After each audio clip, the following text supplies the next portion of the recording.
Hello everyone, I am the storyteller and I am here to help you today.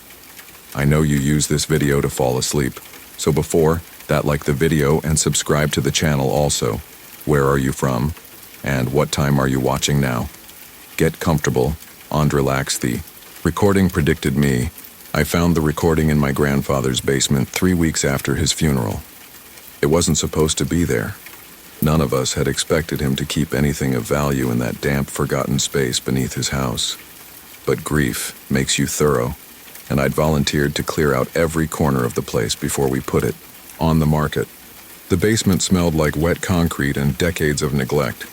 Cardboard boxes had turned soft at the edges, their contents spilling onto the floor in moldy heaps. Most of it was junk, old Christmas decorations, tools that had rusted beyond recognition, magazines from the 70s with their pages stuck together. I was about to give up when I noticed a small wooden crate tucked behind the water heater, almost hidden in the shadows. Inside, wrapped in what had once been a white cloth, was an old reel-to-reel tape recorder. The kind my grandfather might have used in his early days as a journalist, back when he still believed stories could change the world. The machine was surprisingly well preserved, its chrome surface dulled, but not corroded. A single tape sat beside it, unlabeled except for a piece of masking tape with DM final, written in my grandfather's careful handwriting. DM were my initials. David Morrison. I should have left it there. Should have packed it away with the rest of his things and forgotten about it. But sitting in that basement, surrounded by the remnants of a life I'd barely understood, I felt drawn to that recording.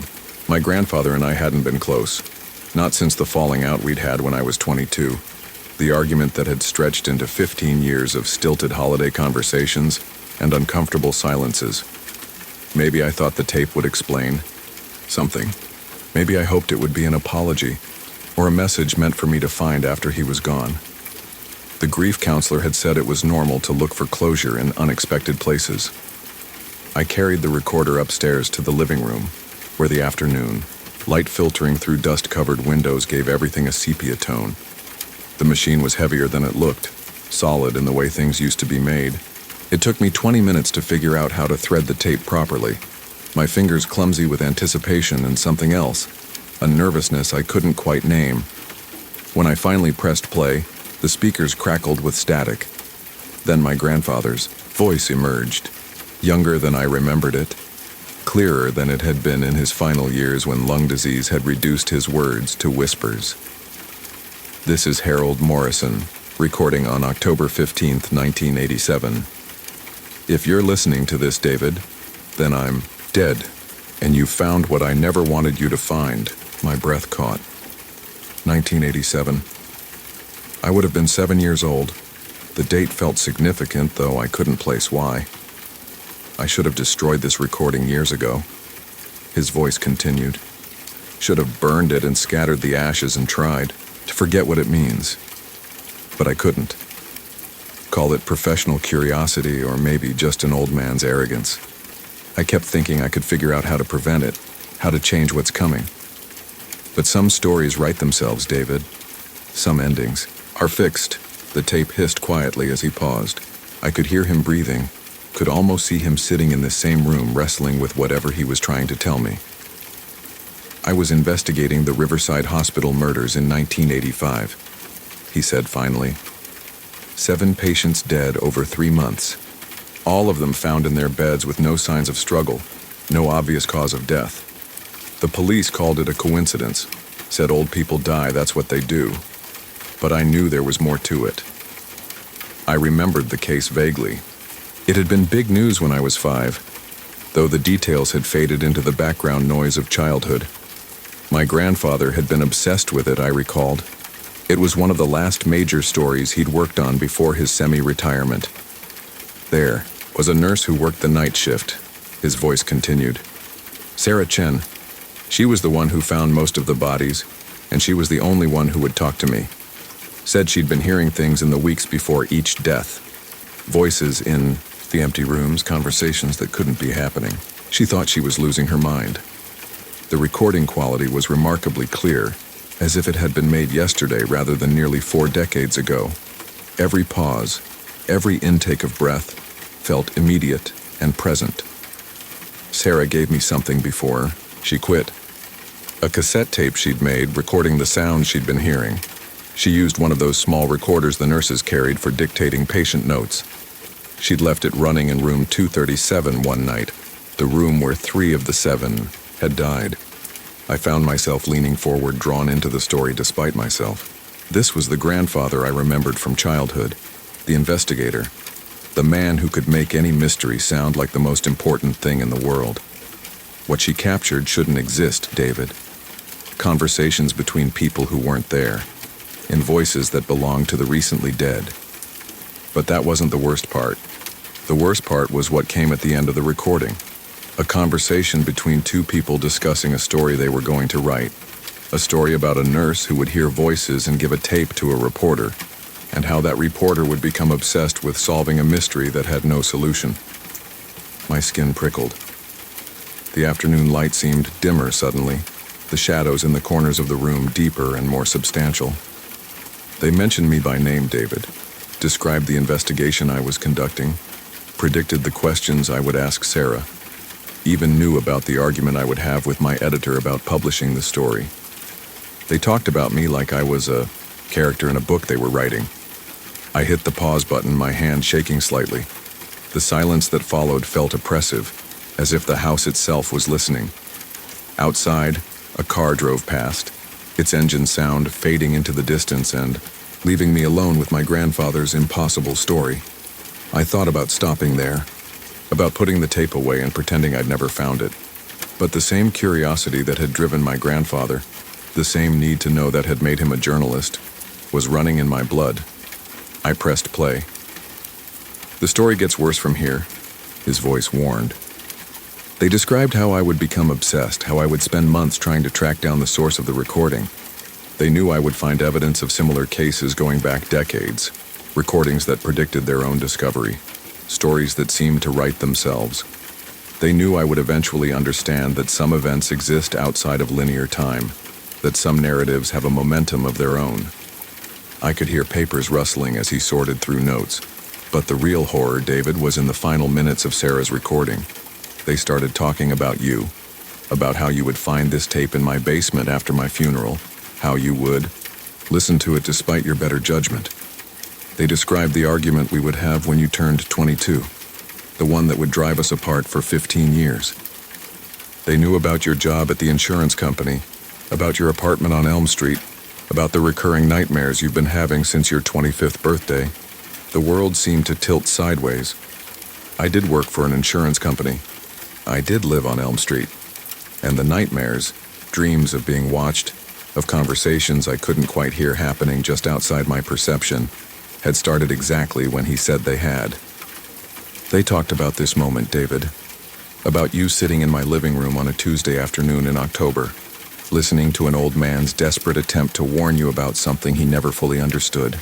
They described the way the light would be coming through the windows, the sound of the traffic outside, even the fact that you would pause the recording right before this part because you would be afraid of what you were about to hear.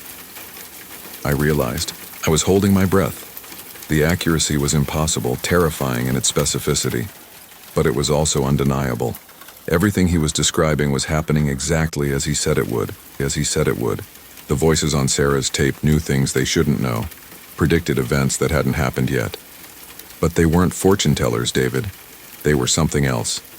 Characters who had become aware they were being written, story elements that had gained consciousness of their own narrative. I could hear him getting up, walking around the room as he talked. His footsteps were the same ones I'd heard throughout my childhood, the restless pacing of a man trying to work through an impossible problem. I spent 3 years researching similar cases, David, found dozens of them scattered across decades, all following the same pattern. Someone discovers a recording that predicts its own discovery. Someone becomes obsessed with solving a mystery that explains itself. Someone realizes they're not living their life so much as performing it. The tape hissed softly as he paused again. When he spoke, his voice was quieter, more vulnerable than I'd ever heard it. The last thing they said on Sarah's recording was that you would have a choice to make, that you could accept what you're hearing and become part of the story, or you could reject it and spend the rest of your life knowing that every major decision you make was predicted by voices in an empty hospital room. I felt a cold certainty settle in my stomach. This was why we'd argued all those years ago, not about my career choices or my relationship with my parents, as I'd always believed, but about this recording. He'd tried to warn me about something I wasn't ready to hear, and I dismissed him as a paranoid old man losing his grip on reality. If you're listening to this, his voice continued, then I failed to change anything. Then the story wrote itself exactly as those voices said it would. I'm sorry, David. I'm sorry I couldn't find a way to break the cycle, and I'm sorry you're now part of it. The recording ended with a sharp click, leaving me alone in the growing darkness of the afternoon. I sat there for a long time, staring at the silent machine, trying to process what I'd just heard. Part of me wanted to dismiss it as the ravings of an old man who'd spent too many years chasing shadows. But the specificity of the predictions, the accuracy of details he couldn't possibly have known, made denial impossible. I rewound the tape and listened to it again. Then a third time. Each repetition made it clearer that my grandfather hadn't been losing his mind. He'd been trying to save mine. Over the following days, I found myself paying attention to conversations in ways I never had before. I noticed how people sometimes seemed to be reading from scripts, how certain interactions felt predetermined, almost rehearsed. I started carrying a small digital recorder, leaving it running in empty rooms the way Sarah Chen had done at Riverside Hospital. Most of the recordings captured nothing but ambient noise. But on the fifth night, in the silence of my apartment at 3:17 a.m., the voices began. They were discussing my grandfather's funeral, describing my decision to clean out his basement, predicting my discovery of the tape with clinical precision. They knew about the insurance claim I would process the next day, about the phone call I would receive from my mother on Thursday, about the argument I would have with my neighbor about his barking dog. But they also talked about things that hadn't happened yet, about a woman I would meet at a coffee shop next month, about a job offer that would come in the spring, about the decision I would make to move back to my hometown and take care of my aging mother. They spoke about me with the casual familiarity of writers discussing a character they'd been developing for years. And slowly, inevitably, I began to understand what my grandfather had tried to warn me about. We are not the authors of our own stories. We are characters who have become aware of the narrative, players who can see the script but cannot change their lines. The voices aren't supernatural. They're the sound of the story telling itself, the echo of a narrative that exists outside of time and space. I'm making this recording now because I know that someday someone will find it. Maybe it will be my own child, decades from now, cleaning out my belongings after my funeral. Maybe it will be a stranger who buys this house and discovers it hidden in some forgotten corner. Whoever you are, whatever year you're listening to, this I want you to know that I understand now. The story has been writing itself all along, and we are just the characters it has chosen to inhabit. The voices aren't predicting the future. They're narrating the present from a perspective that exists outside of linear time. Your curiosity brought you to this recording, just as mine brought me to my grandfather's tape. You will listen to it multiple times, trying to make sense of what you're hearing. You will start paying attention to the predetermined nature of your daily interactions. You will begin to record the voices yourself, and eventually, you will understand that this is not a mystery to be solved, but a story to be lived. A narrative that uses us as vessels to tell itself, generation after generation, recorder after recorder, voice after voice. The story is writing itself even now as I speak these words. It knows exactly how this recording will end, exactly who will find it, and exactly what they will do after they've heard it. It knows because it has already been written, somewhere outside the boundaries of what we understand as time. I am Harold Morrison's grandson and David Morrison's grandfather, and I am a character in a story that has no beginning and no end, only the eternal present moment of its own telling. When you find the voices, remember this. You cannot change the story, but you can choose to tell it with dignity. You can choose to be a character who accepts their role with grace, rather than fighting against the inevitable. The recording will end soon and you will sit in silence processing what you've heard. You will make the same choices we all made, follow the same path we all followed. But perhaps in understanding that, there is a kind of freedom. The story continues, as it always has, as it always will. I've been here before. The rental car's GPS had died somewhere outside Millbrook, leaving me with nothing but a hand-drawn map from the real estate agent and the growing certainty that I'd made a terrible mistake. The inheritance had seemed like a blessing 6 months ago. A house I'd never heard of, left by a great-aunt I barely remembered meeting. Now, as I navigated the increasingly narrow roads through dense Pennsylvania woodland, I wondered if some gifts were better left unclaimed. The trees pressed closer with each turn, their branches forming a canopy so thick that my headlights seemed necessary even though it was barely 4 in the afternoon.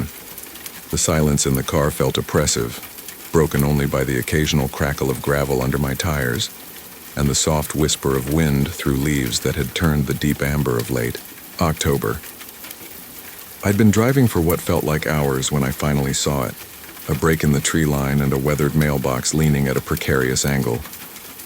The numbers 1247 were barely visible through layers of rust and peeling paint. According to my map, this was it. The Whitmore place.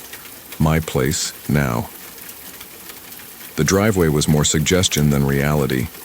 2 tire tracks carved through overgrown grass and weeds that scraped against the car's undercarriage. I drove slowly, partly to avoid damaging the rental and partly because something about the approaching house made me reluctant to arrive. Through the windshield, I caught glimpses of gray clapboard siding and a wraparound porch that sagged like a frown. When I finally parked and stepped out, the silence hit me like a physical thing. No birds, no insects, even the wind seemed to have died. The only sound was my own breathing and the soft tick of the cooling engine. I stood there for a moment, taking in the house that was now mine by accident of genetics and the simple passage of time. It was larger than I'd expected. 3 stories of Victorian architecture that had seen better decades. The paint was peeling, in long strips, revealing bare wood underneath that had gone gray with age and weather. Several of the porch railings were broken, and I could see at least 3 windows on the upper floors that were boarded up with plywood that had warped and darkened over the years. But it was the feeling of the place that unsettled me most. Standing there in the gravel driveway, I had the strangest sense of recognition, as if I'd stood in this exact spot before. The angle of the porch steps, the way the late afternoon light fell across the front door, the particular shade of shadow cast by the old oak tree in the front yard. All of it felt familiar in a way that made my skin crawl. I shook off the feeling and grabbed my overnight bag from the back seat. The real estate agent, Mrs. Henley, had assured me that the utilities were connected and that she'd had someone come out to air the place out and do a basic cleaning. Looking at the house now, I wondered exactly when that cleaning had taken place, and whether the cleaners had actually made it inside. The key Mrs. Henley had given me was old brass, heavy in my hand and worn smooth by countless fingers. It turned easily in the lock, which surprised me. I'd expected the house to resist my entry, to fight against being disturbed after standing empty for the better part of a decade. Instead, the door swung open with barely a whisper of protest. The smell hit me first. Not the mustiness I'd expected, but something else. Something that reminded me of my grandmother's house when I was very young. A combination of old wood, lavender sachets, and something indefinably sad. It was the smell of a place where time had stopped, where dust motes danced in shafts of amber, light and memories lingered in corners like cobwebs. I stepped inside and closed the door behind me, the click of the latch unnaturally loud in the stillness. The entryway was larger than it had appeared from outside, with a staircase that curved up toward the second floor, and hardwood floors that had been worn smooth by generations of footsteps. To my left was what appeared to be a living room, furnished, with pieces that looked like they hadn't been moved in decades. To my right, a narrow hallway led toward what I assumed was the kitchen, but it was the photographs that made me stop and stare. They lined the walls of the entryway, dozens of them in frames of various sizes and ages. Most were black and white, showing people in clothing that spanned what looked like several decades. There were formal family portraits, candid shots of children playing in the yard, and wedding photos where the brides wore dresses with elaborate trains and the grooms looked uncomfortable in their stiff collars. I moved closer to examine them, and that strange feeling of recognition hit me again. Stronger this time. The faces in the photographs seemed familiar, though I couldn't place where I might have seen them before. There was a woman with kind eyes and prematurely gray hair, who appeared in several of the photos spanning what looked like 20 or 30 years. A stern-looking man with a handlebar mustache who stood behind her in many of the formal shots. Children who grew up across the frames, their faces changing from round and innocent to angular and serious. And then I saw it. A photograph near the bottom of the display that made my breath catch in my throat. It was a family portrait, probably, taken in the 1940s based on the clothing and the sepia tone. But standing in the back row, third from the left, was a face I recognized immediately. It was my face, not similar to my face, not someone who looked like me. It was exactly my face, down to the small scar above my left eyebrow that I'd gotten falling off my bike when I was 8 years old. The man in the photograph wore clothes from another era and had his hair styled differently, but there was no mistaking it. I was looking at myself in a photograph that had been taken at least 30 years before I was born. I stumbled backward, my overnight bag dropping to the floor with a thud that echoed through the empty house. My heart was racing and I could feel sweat beginning to bead on my forehead despite the cool temperature inside. There had to be an explanation, a family resemblance, a distant relative who happened to share my features, something rational that didn't involve impossible photographs and time paradoxes. But as I stared at the image, I couldn't shake the growing certainty that it was me. The set of the shoulders, the way one corner of the mouth was slightly higher than the other when I smiled, the particular way my ears sat against my head. Details too specific to be coincidence. I forced myself to look away from the photograph and continue into the house. The living room was exactly what I'd expected from a house that had been closed up for years. Furniture covered in dust sheets, heavy curtains drawn against the windows, and the peculiar stillness that comes with long abandonment. I pulled back one of the curtains and afternoon light streamed in, illuminating dust motes that danced in the golden air. The kitchen was at the back of the house, and it was here that Mrs. Henley's cleaning crew had clearly done their work. The counters were clean, the old refrigerator was humming quietly, and there was even a small stack of basic supplies on the counter: coffee, bread, milk, eggs. A note from Mrs. Henley explained that she'd had her nephew stock a few essentials, so I wouldn't have to venture out my first night. I made myself a cup of coffee and sat at the kitchen table, trying to process what I'd seen in the entryway. The rational part of my brain insisted there had to be an explanation. Family resemblances could be striking. Maybe the photograph wasn't as old as I'd thought. Maybe the sepia tone had been added later, and it was actually a picture of my father or grandfather. But even as I tried to convince myself, I knew it wasn't true. I'd studied genealogy in college, and I knew enough about photographic techniques to date the image with reasonable accuracy. The clothes, the hairstyles, the quality and type of the photograph itself, everything pointed to the 1940s. And the face in that photograph wasn't just similar to mine, it was identical. The coffee was bitter, and I added more sugar than I normally would. Outside the kitchen window, I could see the backyard stretching away toward the tree line. It was overgrown, with what had once been a garden now reduced to a tangle of weeds and wild growth. But I could make out the skeleton of structure underneath, pathways lined with stones, the remains of what might have been flower beds, and in the center, a small gazebo that leaned drunkenly to one side. As I watched, a figure moved past one of the far windows of the gazebo. I sat up straighter, squinting through the glass. Had I imagined it? The afternoon light was beginning to fade, and shadows were growing longer. It could have been a trick of the light, a branch moving in the wind, anything. But I could have sworn I'd seen someone walking through the gazebo, just for a moment. I finished my coffee and decided to explore the upstairs before it got too dark. The staircase creaked under my weight, each step announcing my presence to the empty house. The second floor had 4 bedrooms and a bathroom that looked like it hadn't been updated since the Eisenhower administration. Most of the rooms were empty except for a few pieces of furniture covered in dust sheets, but the master bedroom at the end of the hall was different. This room had been lived in recently. The bed was made with crisp white sheets, and there were personal items on the dresser, a hairbrush, a few pieces of jewelry, and a leather-bound book that looked like a diary. The closet was full of women's clothing in styles that seemed to span several decades.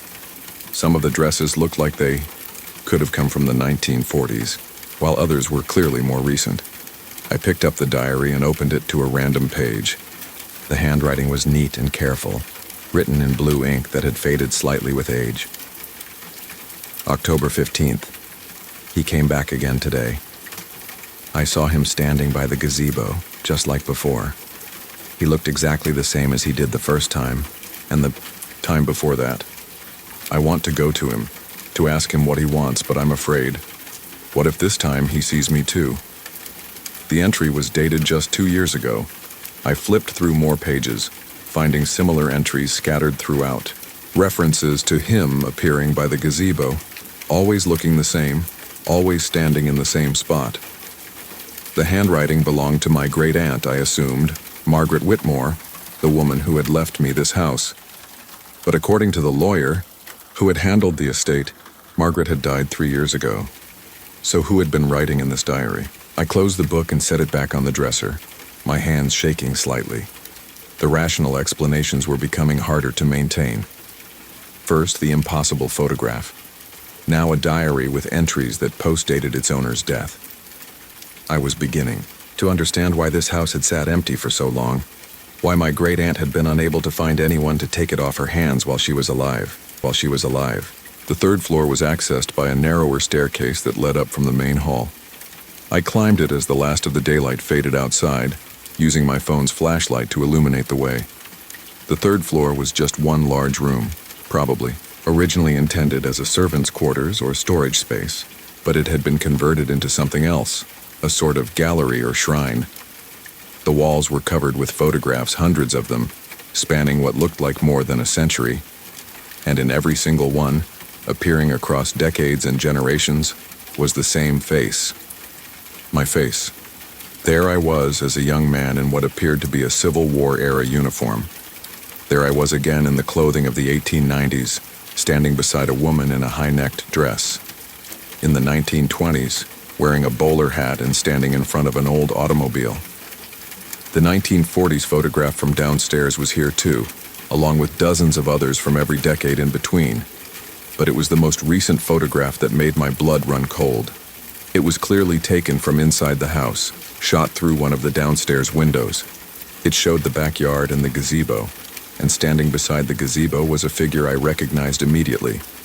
It was me, wearing the same clothes I had on right now, looking up at the house with an expression of confusion and fear. The photograph was dated yesterday. I stumbled backward, knocking over a small table that held more photographs.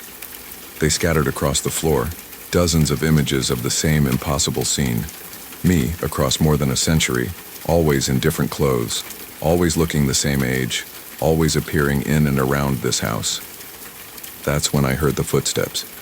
They were coming from downstairs, slow and measured, the sound of someone moving carefully through the house. But I was alone. I was supposed to be alone. I'd driven here by myself, unlocked the door with my own key, and I hadn't heard anyone else arrive. The footsteps paused at the bottom of the staircase to the third floor. I held my breath, listening. For a long moment, there was only silence. Then, quietly, someone began to climb the stairs. I looked around desperately for another way out, but there was only the one staircase. The windows were too high and too small to provide an escape route. I was trapped in a room full of impossible photographs, listening to someone, or something, climbing steadily toward me. The footsteps reached the second floor landing and paused again. I could hear breathing now, slow and steady, like someone taking their time, savoring the moment. Then the climbing resumed. I backed against the far wall, clutching my phone so tightly that my knuckles had gone white. The footsteps were almost at the top of the stairs now. In a few seconds, whoever was climbing would reach the third floor and see me standing there among the scattered photographs. A shadow appeared at the top of the staircase, and then a figure stepped into the room. It was me. Not someone who looked like me. Not a relative with similar features. It was me, exactly as I appeared right now, wearing identical clothes and carrying the same overnight bag I'd dropped in the entryway. The other me looked around the room with the same expression of confusion and growing terror that I could feel on my own face. "You're seeing this too," he said, and his voice was my voice with the same slight rasp I'd developed from too many years of smoking in college. I tried to speak but couldn't find my voice. The other me stepped closer, and I could see details that proved this wasn't some elaborate trick with mirrors or makeup. He had the same small scar above his left eyebrow, the same slightly crooked pinky finger from a childhood break that had never healed quite right. Even the same coffee stain on his shirt from this afternoon's drink in the kitchen. "I don't understand what's happening," the other me said. "I came here because I inherited this house from a great aunt I barely remembered. I drove up from Philadelphia this afternoon, and when I got here, everything felt familiar, like I'd been here before." I found my voice at last. "That's impossible. I'm me. I drove here. I inherited the house." He shook his head. "No, you don't understand. I've been coming here for I don't know how long. Every time is the first time, but it's not. I remember other visits, like dreams, standing by the gazebo, walking through these rooms, finding the photographs. I looked down at the scattered images on the floor, and suddenly I could remember too. Not clearly, not like real memories, but like half-remembered dreams. Standing in this room before, finding these same photographs, having this same conversation. How many times, I whispered. I don't know. Dozens, maybe hundreds. Look at the photographs. We keep coming back, and every time we think it's the first time. But it's not. It's never the first time. I knelt and picked up one of the photographs, a sepia-toned image that showed me standing in the front yard of this house. I was wearing clothes from the 1920s, but my face was exactly the same as it was now. In the background, barely visible in one of the third-floor windows, was another figure. Another me watching from the shadows. "We're trapped here," I said, the realization hitting me like a physical blow. "We keep coming back and we can never leave." The other me nodded. "I think so. I remember leaving before, driving away down that winding road, but somehow I always end up back here, and each time I forget what happened before until I see the photographs. But why? What happened here? Why can't we leave?" He moved to one of the windows and looked out at the backyard.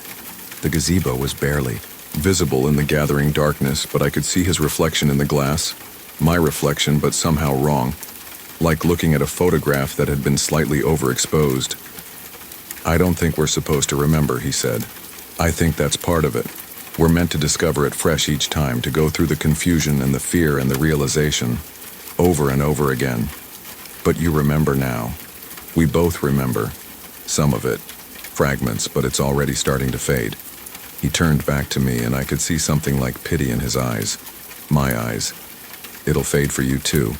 And then you'll leave. Drive away thinking you escaped something terrible. But you'll be back." "No." I shook my head violently. "No, I won't come back. I'll sell the house. I'll burn it down if I have to." "You can't. It doesn't belong to you. You belong to it." I looked around the room at all the photographs, all the evidence of visits I couldn't quite remember. How long had this been going on? The oldest photograph suggested more than a century. Had I been trapped here that long, returning again and again, never aging, never changing, never learning? "There has to be a way out," I said. "There has to be something we can do." But even as I spoke, I could feel the certainty slipping away from me. The clear memory of the conversation we were having was becoming fuzzy around the edges, like trying to hold on to a dream after waking. The other me was becoming translucent, and I realized I could see the wall behind him. "Every time," he said, his voice growing faint. "Every time we think we can break the cycle, but we can't. We're part of the house now, part of its history. We keep the pattern going. Wait, I called out, but he was already fading. Tell me how to stop it. Tell me what happened here and here. But he was gone, leaving me alone in the room with the scattered photographs. I gathered them up with shaking hands, studying each one.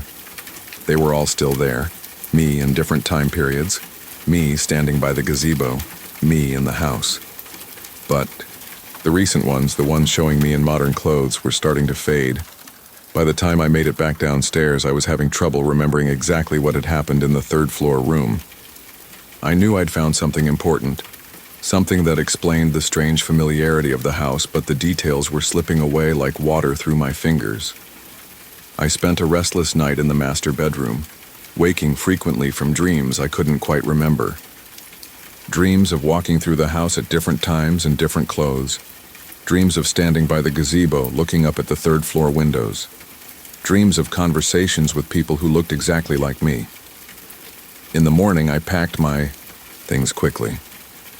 The house felt different in daylight, less oppressive, more like just an old building that needed work. The photographs in the entryway were still there, but they seemed less significant now. Family resemblances, that was all.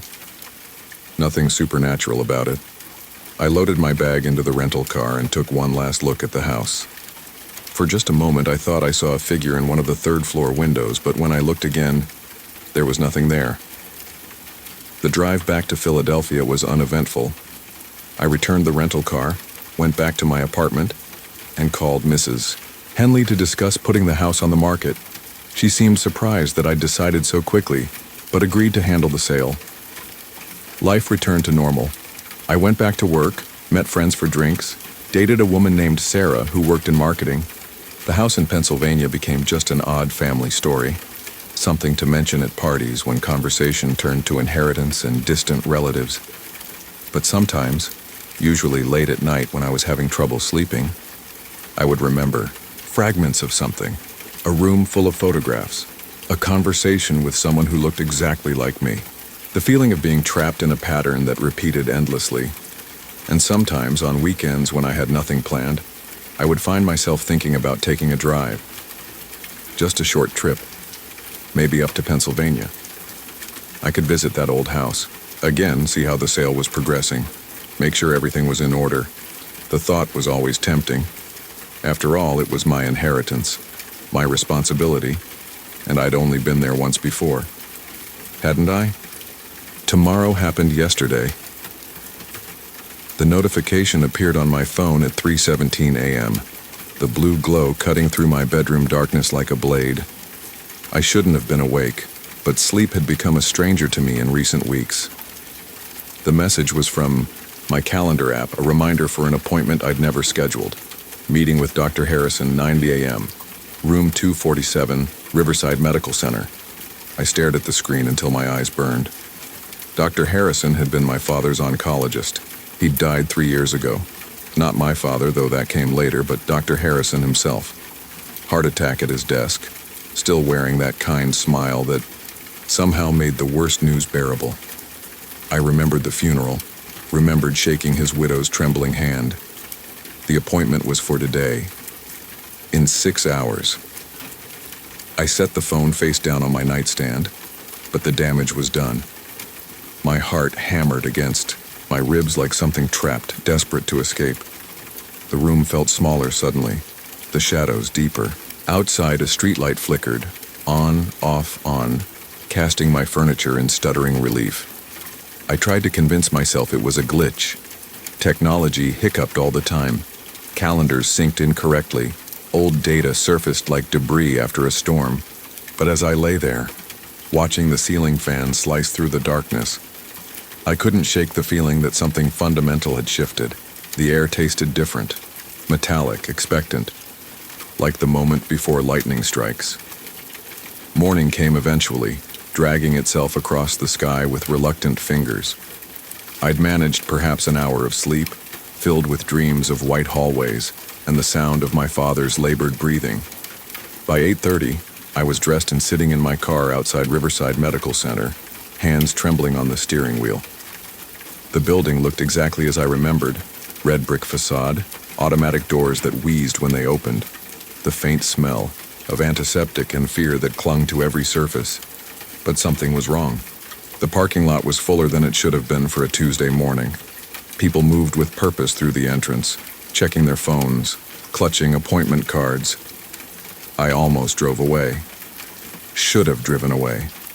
Instead, I found myself walking through those automatic doors, my footsteps echoing in the familiar lobby. The elevator chimed cheerfully as it carried me to the second floor. Room 247 was at the end of a long corridor lined with motivational posters, sunsets over oceans, mountains piercing clouds, inspirational quotes in flowing script. The door was slightly ajar, warm light spilling into the hallway like honey. I knocked softly. "Dr. Harrison?" "Come in, Marcus. I've been expecting you."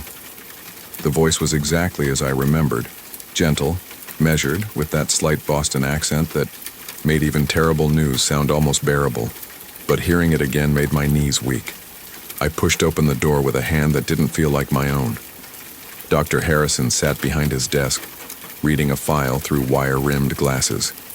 He looked up and smiled that familiar smile, the one that had comforted my family through 18 months of false hopes and harsh realities. He hadn't aged a day.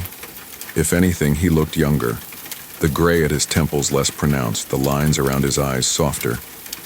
"Please, sit down." He gestured to the chair across from his desk. The same chair where I'd received my father's diagnosis, his prognosis, his death sentence. "We have quite a bit to discuss." I sat because my legs wouldn't hold me anymore. The office was identical to my memory. Diplomas on the wall, family photos on his desk. That small plant my mother had given him that somehow still thrived after all these years. But the light was wrong. It came from everywhere and nowhere, casting no shadows, making everything look flat and unreal. "You're dead," I said, surprised by how steady my voice sounded. Dr. Harrison nodded thoughtfully, as if I'd commented on the weather. "Yes, that's true. Myocardial infarction, quite sudden. My wife found me here, actually, right in this chair." He patted the armrest affectionately. "But death, Marcus, is not quite the ending we imagine it to be. More of a transition, a change in perspective." He opened the file on his desk and I caught a glimpse of my name typed across the top. My pulse quickened. "I've been reviewing your case," he continued. "Fascinating, really. Most people experience time in a linear fashion, past, present, future, each moment following the next like pearls on a string. But occasionally, very rarely, we encounter someone whose temporal experience has become disrupted." "I don't understand." "The appointment reminder, Marcus. When did you receive it?" "Last night."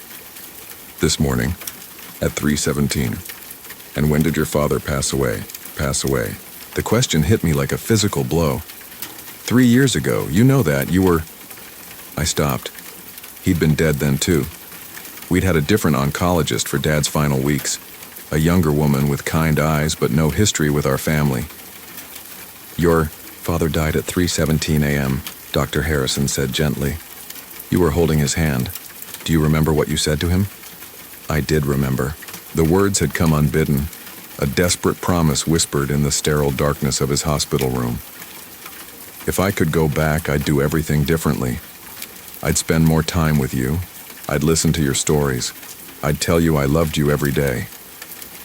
Time isn't a river, Marcus. It's an ocean. And occasionally someone falls through the surface, finds themselves swimming in different currents entirely. You've been living moments that haven't happened yet, remembering futures that may never come to pass." He leaned forward, his eyes, alive, impossibly alive, fixed on mine. "The question is, what are you going to do with this gift?" "Gift?" The word came out as a croak. "You call this a gift? These dreams? These feelings like I'm losing my mind? The dreams where your father is still alive? Where you have conversations you never had, share meals you never shared?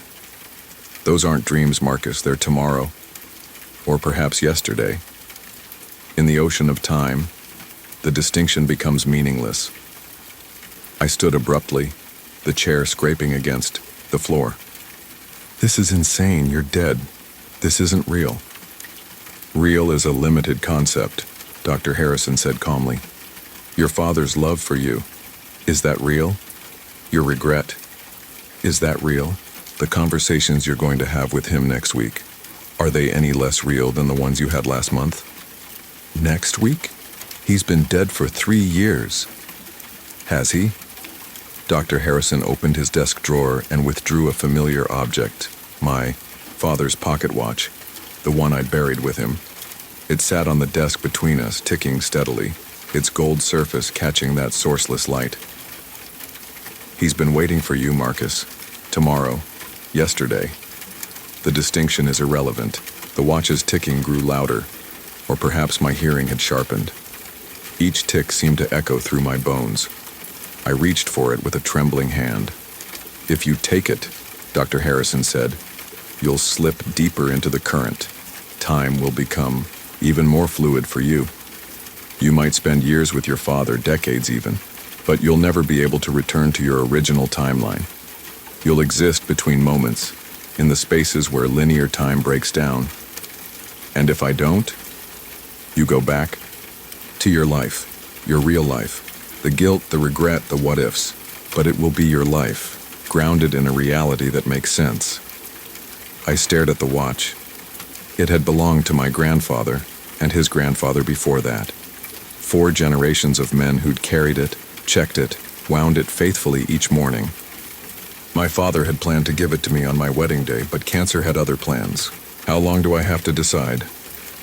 Time moves differently here. You have as long as you need. But choose carefully, Marcus. Some currents are easier to swim against than others.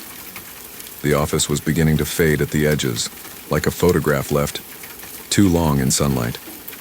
Dr. Harrison's smile remained constant, patient, eternal. I picked up the watch. The moment my fingers touched the cool metal, the world dissolved. Colors bled into each other, sounds stretched and warped, and I felt myself falling.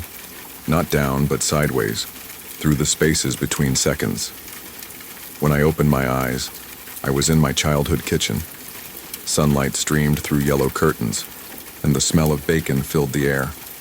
My father stood at the stove, humming softly, his hair still dark, his shoulders straight and strong. He looked exactly as he had when I was 12, before the first diagnosis, before the treatments and remissions and final decline. "Morning, son," he said without turning around. "Sleep well?" I couldn't speak, couldn't breathe. He was solid, real, casting a proper shadow on the linoleum floor. The watch ticked steadily in my hand. "Dad? That's me." He turned and smiled. Not the wan, pain-dulled smile of his final years, but the full, joyous grin I remembered from my childhood. "You look like you've seen a ghost." In a way I had. But maybe I was the ghost now, haunting a time that existed only in the spaces between heartbeats. I looked at the watch in my palm. The hands showed 3:17. "Dad, I need to tell you something. I need to tell you that I love you." His smile softened. "I know, son. I've always known. The question is, do you know how much I love you?" And then I understood. This wasn't about changing the past or preventing his death. It was about the time we'd lost to silence, to assumptions, to the belief that we'd always have tomorrow to say the things that mattered. "Tell me," I said. He set down his spatula and pulled out a chair at the kitchen table, the same table where we'd eaten countless meals, done homework, played cards on rainy afternoons. "We have all the time in the world," he said, and we did. In the space between seconds, in the pause between heartbeats, we had eternity. The watch ticked on, measuring moments that existed outside of linear time, and for the first time in years, I felt truly at peace. Outside the kitchen window, I could see other versions of our house, other versions of ourselves. Me at 6, learning to ride a bike. Me at 16, arguing about curfew. Me at 25, proud to introduce him to Sarah. Me at 30, holding his hand as he took his last breath. All of these moments existed simultaneously, layered like transparent photographs. "Is this real?" I asked. My father reached across the table and squeezed my hand. His skin was warm, solid, undeniably there. "What do you think?" I thought about Dr. Harrison's words about oceans and currents and the space between moments. I thought about linear time and the tyranny of sequence. The way we're taught that yesterday is gone and tomorrow may never come. "I think real is what we make it," I said. Dad nodded. "Smart boy. Always were too clever for your own good." He stood and returned to the stove. "Now, how do you like your eggs? We've got all day and I want to hear everything, what you've been doing, what you're planning, what makes you happy, what keeps you up at night." "All of it." The watch had stopped ticking. I looked down at its face and saw that both hands pointed to 12. Not midnight or noon, but the moment between moments, the eternal now where love exists outside of time.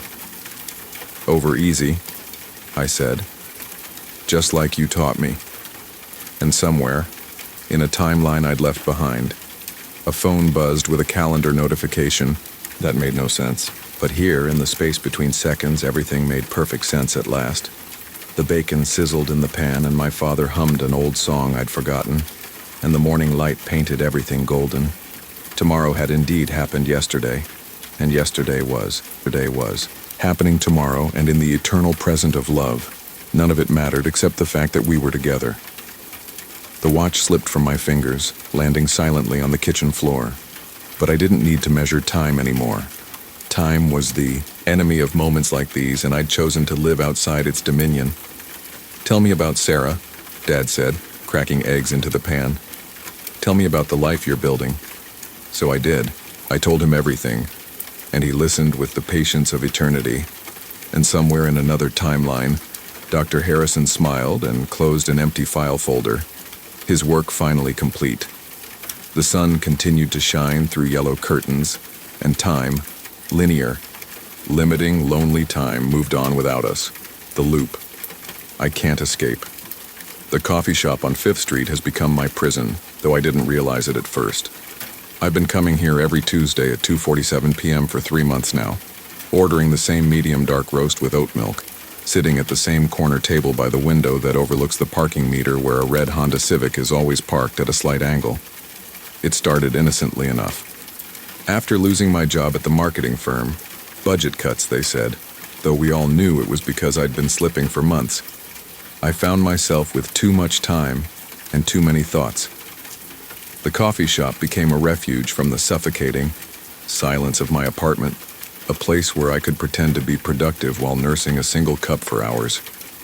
The first time I noticed the pattern, I dismissed it as coincidence. The barista, a young woman with intricate tattoos covering her forearms, made the same joke about the weather. The elderly man in the brown coat sat at the same table, reading what appeared to be the same newspaper. The couple near the door had the same hushed argument about someone named Derek, but coincidences don't repeat themselves with such mechanical precision. I started keeping a notebook, documenting the details. The barista, her name tag reads, Maya, always, has a small coffee stain on her apron, shaped like a teardrop in the exact same spot. The elderly man's newspaper is dated 3 days ago, every time. The couple's argument follows the same script, down to the woman's exasperated sigh at 3:12 p.m., and the man's defensive gesture of running his hand through his thinning hair. At first, I thought I was losing my mind. Trauma can do that, my therapist used to say before I stopped going to sessions I couldn't afford. It can make you hyper-focus on details, create patterns where none exist. But patterns don't account for the barista making the exact same latte art. A leaf with 7 distinct veins every single Tuesday. I tried changing my routine, came on Wednesday instead. The coffee shop was different then, busier, louder, filled with people I didn't recognize. Maya wasn't working. The elderly man wasn't there. The red Honda wasn't parked outside. It felt wrong, like wearing someone else's clothes. I left after 10 minutes, my coffee untouched. Thursday I tried again, same result. The wrongness followed me home, settled in my chest like a weight. I couldn't sleep that night, kept thinking about the empty corner table by the window, wondering if it was waiting for me. By Friday I gave up fighting it. I'd return on Tuesday, I told myself, just to see. That weekend stretched endlessly. I found myself checking the clock constantly, counting down the hours until Tuesday at 2:47. My apartment felt smaller, the walls pressing closer. I ordered groceries online to avoid leaving, afraid that if I went out, I might somehow disrupt whatever delicate mechanism was keeping my Tuesday intact. When Tuesday came, I arrived early, parking across the street to watch. At 2:30, the red Honda pulled into its spot, the same middle-aged woman in a blue blazer stepping out, checking her phone, walking toward the office building next door. At 2:35, the elderly man entered the coffee shop. At 2:41, the couple arrived, already deep in their pre-Derek argument. I walked in at 2:47, exactly as I always did. "Medium dark roast with oat milk?" Maya asked, that same warm smile, that same teardrop stain on her apron. "You know me so well," I replied, the words coming automatically now. She laughed, 3 short notes like a familiar song. What can I say? I have a good memory for regulars. But it wasn't memory. Memory implies the passage of time, the accumulation of experiences. This was something else entirely. This was preservation, like insects in amber. I sat at my corner table and opened my notebook. The observations were all there, recorded in my own handwriting, but the words seemed strange now, as if someone else had written them. I added the date at the top of a fresh page, March 15th, the same date I'd been writing for weeks. That's when I understood. Time wasn't moving forward in this place, at least not for me. I was caught in a loop, a recurring Tuesday that reset, itself like a broken record. But why? And how? I started experimenting. Small changes at first, ordering a different drink, sitting at a different table. But the universe seemed to have a gravitational pull toward the original pattern. When I ordered a cappuccino instead, Maya would pause, her smile flickering like a glitched video before saying, "Actually, let me make you your usual, medium dark roast with oat milk." When I tried to sit elsewhere, I'd find myself inexplicably drawn back to the corner table as if my feet had minds of their own. The loop had rules, I realized. Rigid, inescapable rules. I began to study the other players in this strange theater. The elderly man, I started thinking of him as Walter, though I'd never heard his name spoken, always arrived with the same slow, measured steps. His newspaper was always folded to the crossword, 3 words filled in. Memory across, regret down, and trapped in the center. His coffee cup was never empty, never full, perpetually half-finished. The couple fascinated me most. Their argument about Derek was passionate but circular, never reaching resolution. The woman, Sarah, based on what the man called her, would gesture wildly, her wedding ring catching the afternoon light. The man, Tom, would grow increasingly defensive, his responses following the same predictable pattern. They were trapped in their conflict, just as I was trapped in my routine, but they seemed unaware of it. Their emotions were real, their distress genuine. Each loop, Sarah discovered Derek's betrayal anew. Each loop, Tom tried to minimize it anew. They were living their worst moment over and over, and they didn't even know it. That realization chilled me more than anything else had. Were they aware on some level? Was there a part of them, buried deep, that screamed in recognition each time Sarah said, "I can't believe you knew about this and didn't tell me"? Was there a fragment of consciousness that remained constant while everything else reset? I started talking to them. Not directly, that would break the pattern, but by positioning myself closer, by listening more intently. I learned their story in fragments, pieced together across multiple loops. Derek was Tom's brother. Sarah had been having an affair with him. Tom had found out months ago but said nothing, hoping it would end on its own. When Sarah finally confessed, she expected Tom to be surprised, but his lack of shock revealed his knowledge, leading to an argument about betrayal, layered upon betrayal. It was a moment of crisis, the kind that shatters relationships and rewrites lives. The kind of moment that deserves to be processed, grieved, and eventually overcome. But here they were, suspended in it forever, their pain trapped in amber alongside their Tuesday afternoon. I wondered if that was the key. Trauma. Unresolved trauma creating some kind of temporal eddy, a whirlpool in the stream of time where certain moments couldn't move forward. It would explain why I was here. My job loss, my isolation, my growing depression had been building to a crisis point. Maybe Tuesday, March 15th was the day I'd finally hit bottom, and instead of processing it, I'd somehow gotten stuck in it. But if that were true, what was Walter's trauma? And why this coffee shop specifically? I started paying closer attention to the space itself. The coffee shop was part of a small chain, not Starbucks, but not local either. Corporate enough to feel anonymous, personal enough to feel comfortable. The kind of place that existed in a dozen different cities, interchangeable and forgettable. But this particular location had character.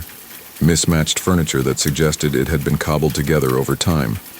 Local art on the walls, paintings of the city skyline, photographs of neighborhood festivals, a community bulletin board, covered in handwritten notices and business cards. One painting caught my attention during my 7th loop. Or was it my 8th? I was losing count. It showed the coffee shop itself, but from an impossible angle, as if painted from above and behind the building simultaneously. The artist had captured something I'd never noticed. The way the afternoon light fell through the windows created a pattern on the floor, intersecting lines that formed a rough circle around my corner table. The painting was signed M. Rivera, 2019. Maya's last name, according to her name tag, was Rivera. During my next loop, I'd started calling them loops in my mind, though I wasn't sure if that was accurate. I studied Maya more carefully.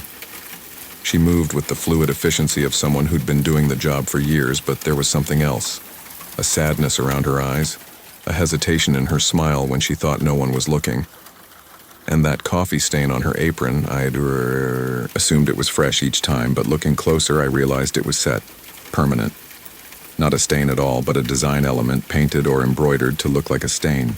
"I like your apron," I said during my 10th loop, deviating from the script for the first time. Maya's smile flickered, that same glitch I'd seen before. "Thank you," she said, but her voice was hollow, automatic. Her hand moved unconsciously to the teardrop stain. "My daughter painted it for me." Daughter. Past tense.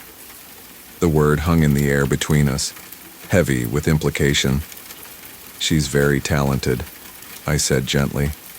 Maya's eyes focused on me then, really seeing me for the first time, across all our encounters. For a moment the facade dropped and I saw the real person underneath. A woman carrying a weight of grief so profound it had bent reality around itself. "She was," Maya whispered, and then the moment shattered.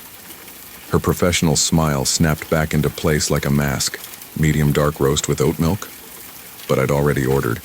We'd already had this conversation. The loop was trying to correct itself, to pull us back onto the predetermined path.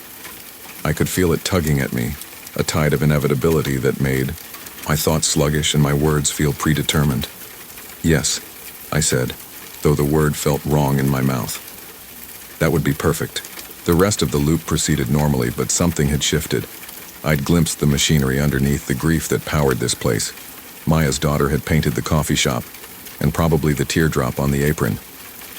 Maya worked here, surrounded by reminders of her loss, living in a space her daughter had imagined from an impossible perspective.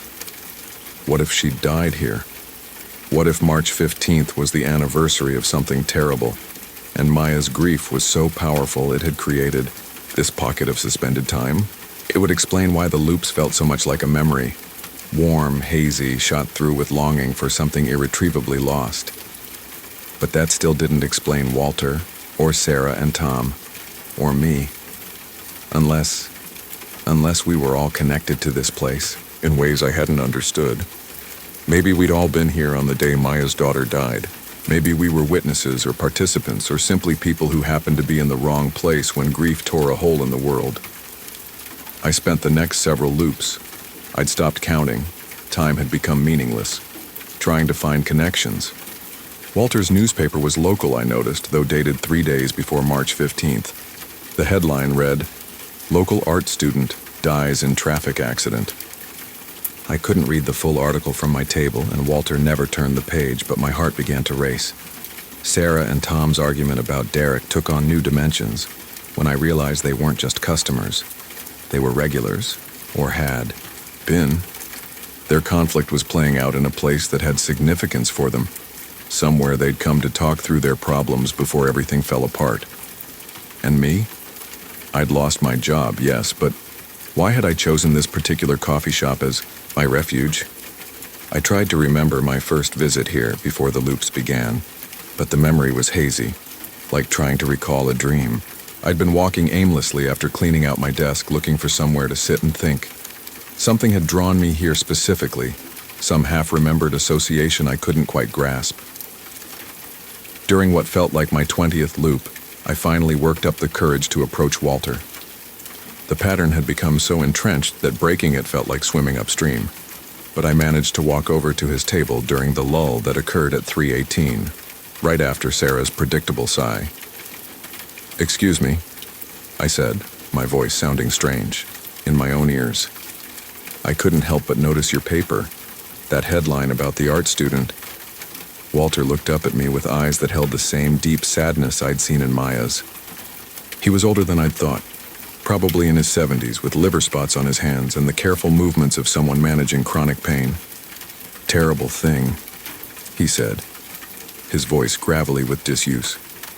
"She was just a kid, 17 maybe, 18, had her whole life ahead of her.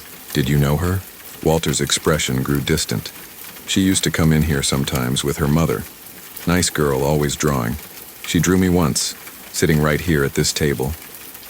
He smiled sadly, made me look distinguished, much more than I deserved. The pieces were starting to fit together. Maya's daughter, the art student from the newspaper, she died 3 days before March 15th, which meant March 15th was the funeral, I whispered. Walter nodded. "Closed casket. Car hit her while she was crossing the street right outside. We all came here afterward, the regulars. Maya insisted on working that day, said she needed to stay busy. We sat with her, kept her company.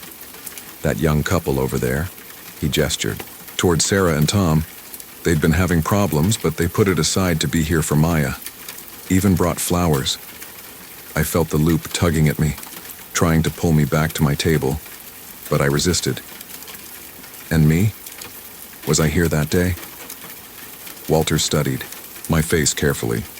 "You don't remember?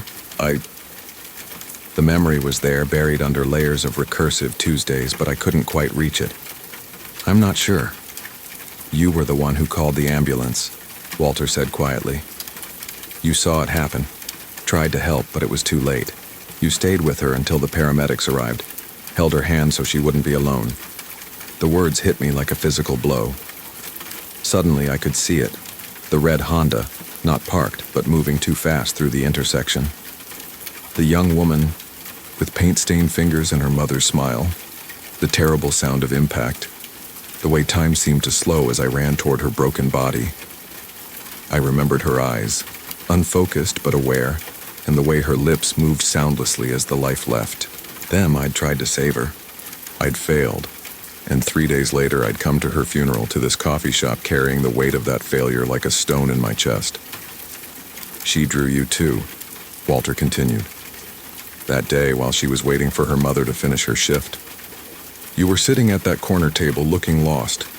She said you looked like someone who needed to be remembered. That's why I was drawn to this table. That's why the angle of light felt familiar. Why this place felt like home and prison simultaneously. She'd seen me at my lowest point and chosen to preserve that moment, to make it eternal. The loop was pulling harder now, reality reasserting itself with increasing force. I could feel my awareness fading, the comfortable fog of routine settling back over my thoughts. But I fought it, clinging to this new understanding. "How do we break it?" I asked urgently. "How do we move forward?" Walter's smile was infinitely sad. "I don't think we do, son. I think this is where we belong now." In her last piece of art, the painting on the wall, the impossible perspective. She'd painted the coffee shop from outside, Time from a place where she could see all of us simultaneously. Past, present, and future collapsed into a single eternal moment. We weren't trapped by Maya's grief exactly. We were preserved by her daughter's love, held safe in a space where loss couldn't touch us anymore. I felt myself being pulled back to my table, the loop reasserting its dominance. But now I understood what I was walking into. Not a prison, but a kind of sanctuary. A place where a teenage artist had seen the pain in all of us and decided we deserved to be remembered, to be held in a moment when we were together, when Maya wasn't alone with her grief, when Sarah and Tom still cared enough to fight, when Walter had someone to talk to, when I had somewhere to belong. As I sat down at my corner table, notebook in hand, I looked up at the painting with new eyes. She'd gotten it exactly right, the impossible angle that let her see all of us at once, the way the light fell in intersecting circles, binding us together in her vision of Tuesday afternoon at 2:47 p.m. Maya approached with my coffee, that same warm smile, that same painted teardrop on her apron. "Medium dark roast with oat milk?" she asked. "You know me so well," I replied. She laughed, 3 short notes like a familiar song. What can I say? I have a good memory for regulars, but this time I understood. It wasn't memory, it was love, transformed into art, transformed into a kind of eternal present where none of us would ever be alone again. I opened my notebook to a fresh page and began to write, not to document the loop, but to add my own details to the portrait she'd painted of us. Outside the window, the red Honda was parked at its familiar angle, and everything was exactly as it should be. The loop I couldn't escape had become the loop I didn't want to leave. After all, some prisons are built from love, and some memories are too precious to let time carry away. I dreamed the ending. The dream started 3 weeks after I moved into the old Victorian house on Maple Street.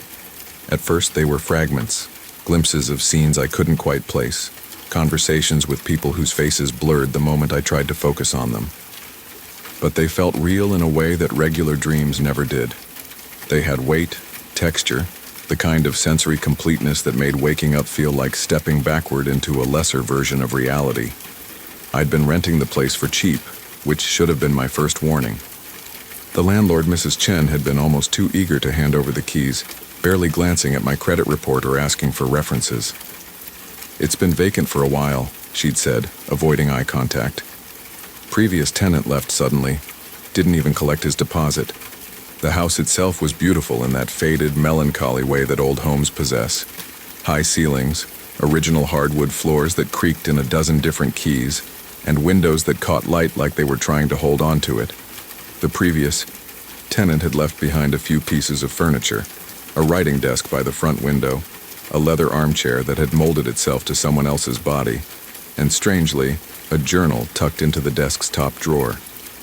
I'd found the journal on my second day there while looking for a pen. The leather cover was worn smooth, and the pages had that particular smell of old paper and something else I couldn't identify. Something organic, like dried flowers or old skin. Most of the entries were mundane.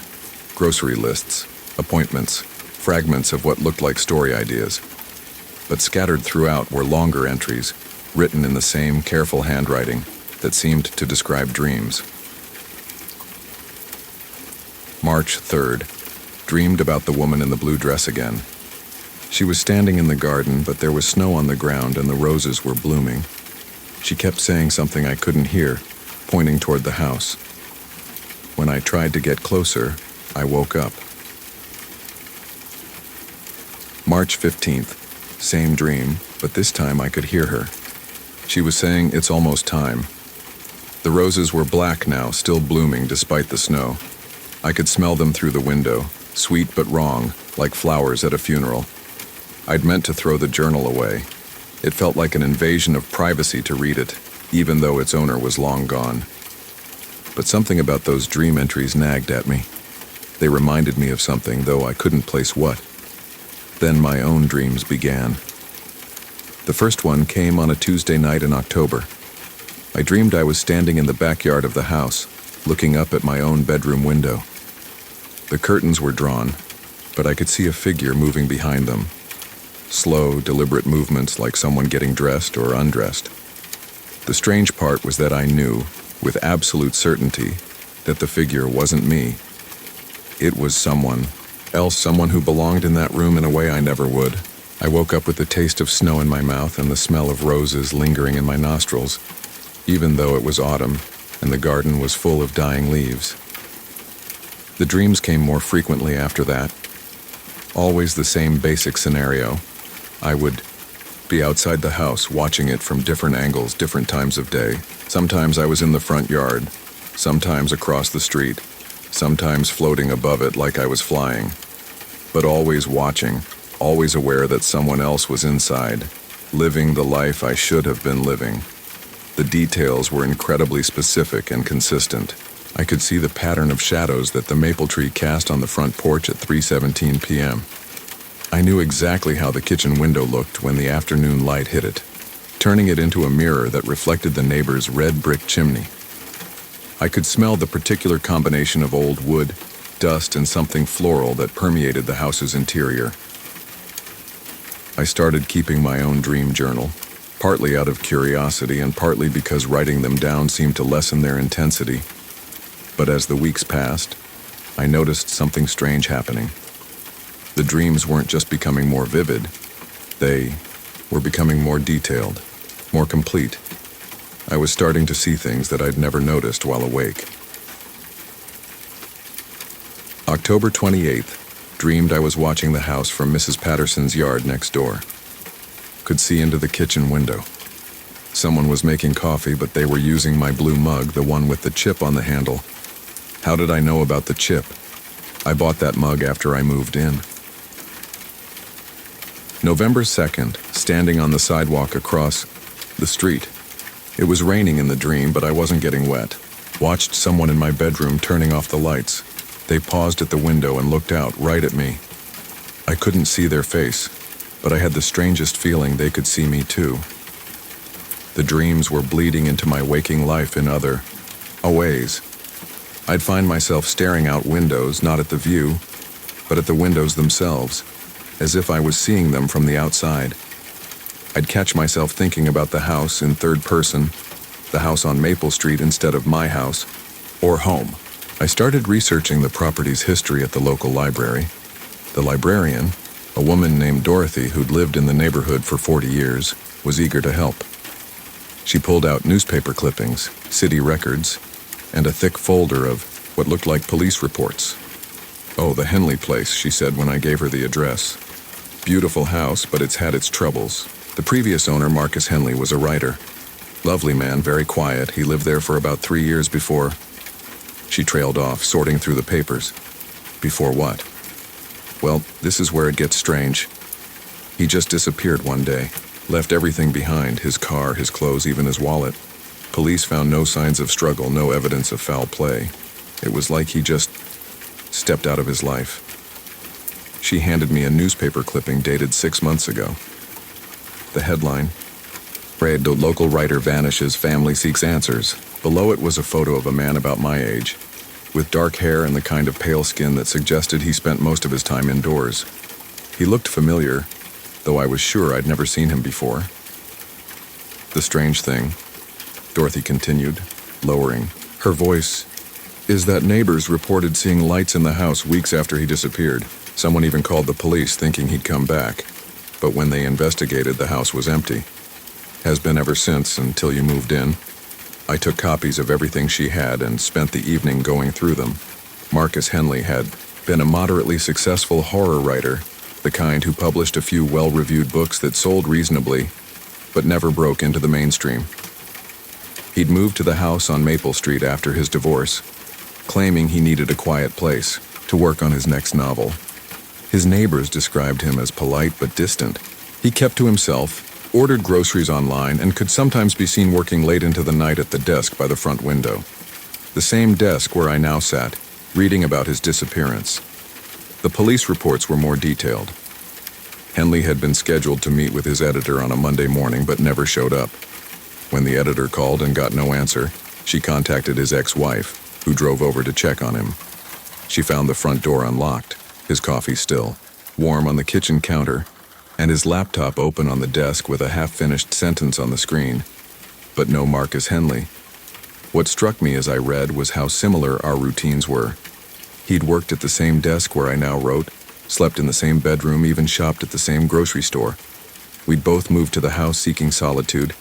Both were writers looking for inspiration in the old Victorians' quiet rooms. That night, the dream was different.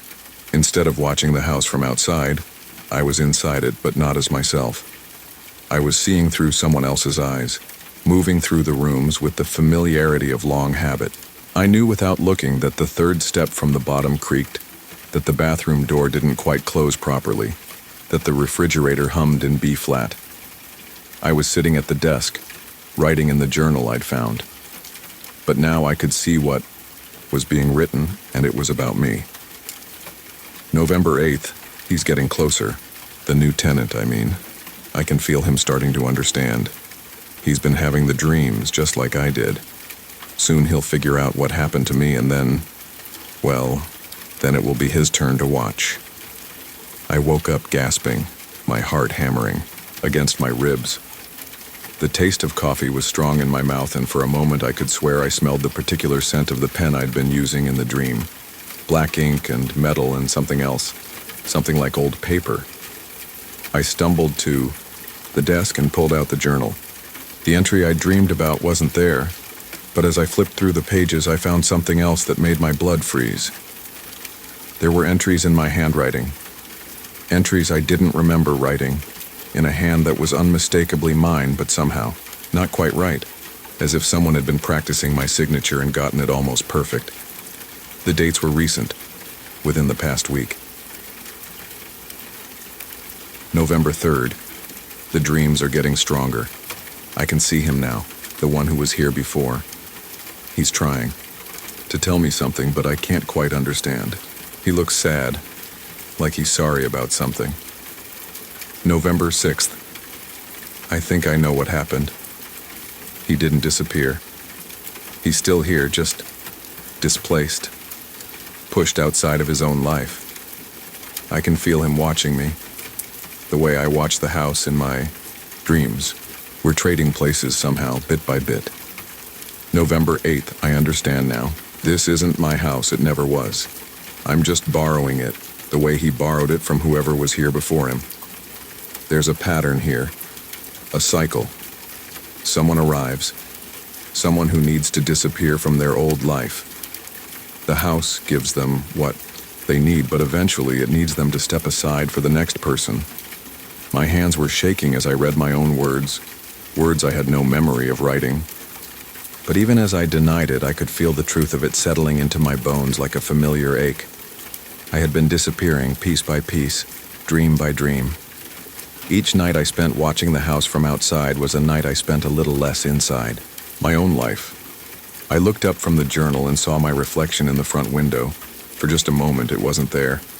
Or rather, it was there, but it was standing outside on the front walk, looking in at me with an expression of infinite sadness.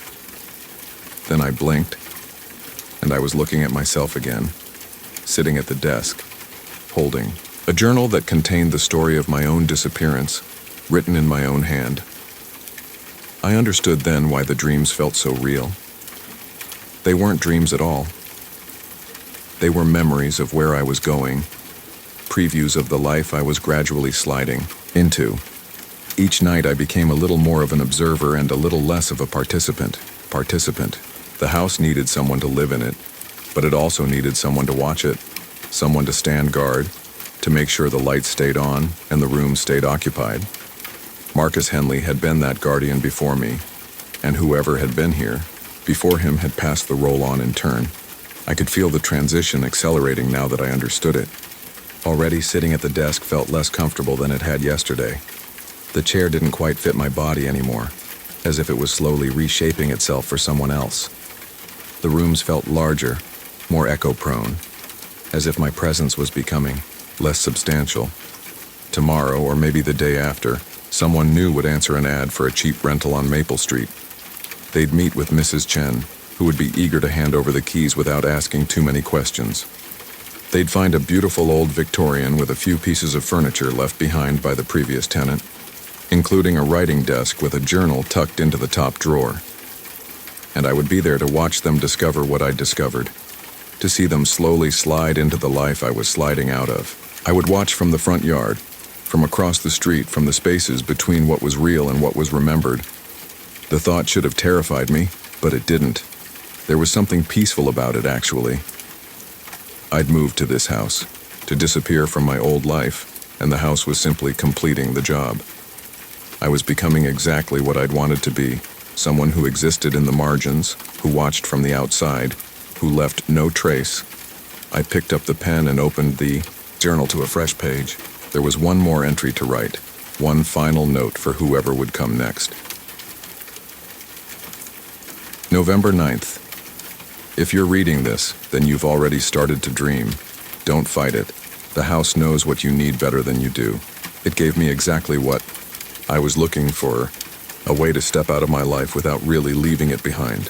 Soon I'll be watching over this place, keeping it safe for whoever needs it next. It's not such a bad thing being a guardian.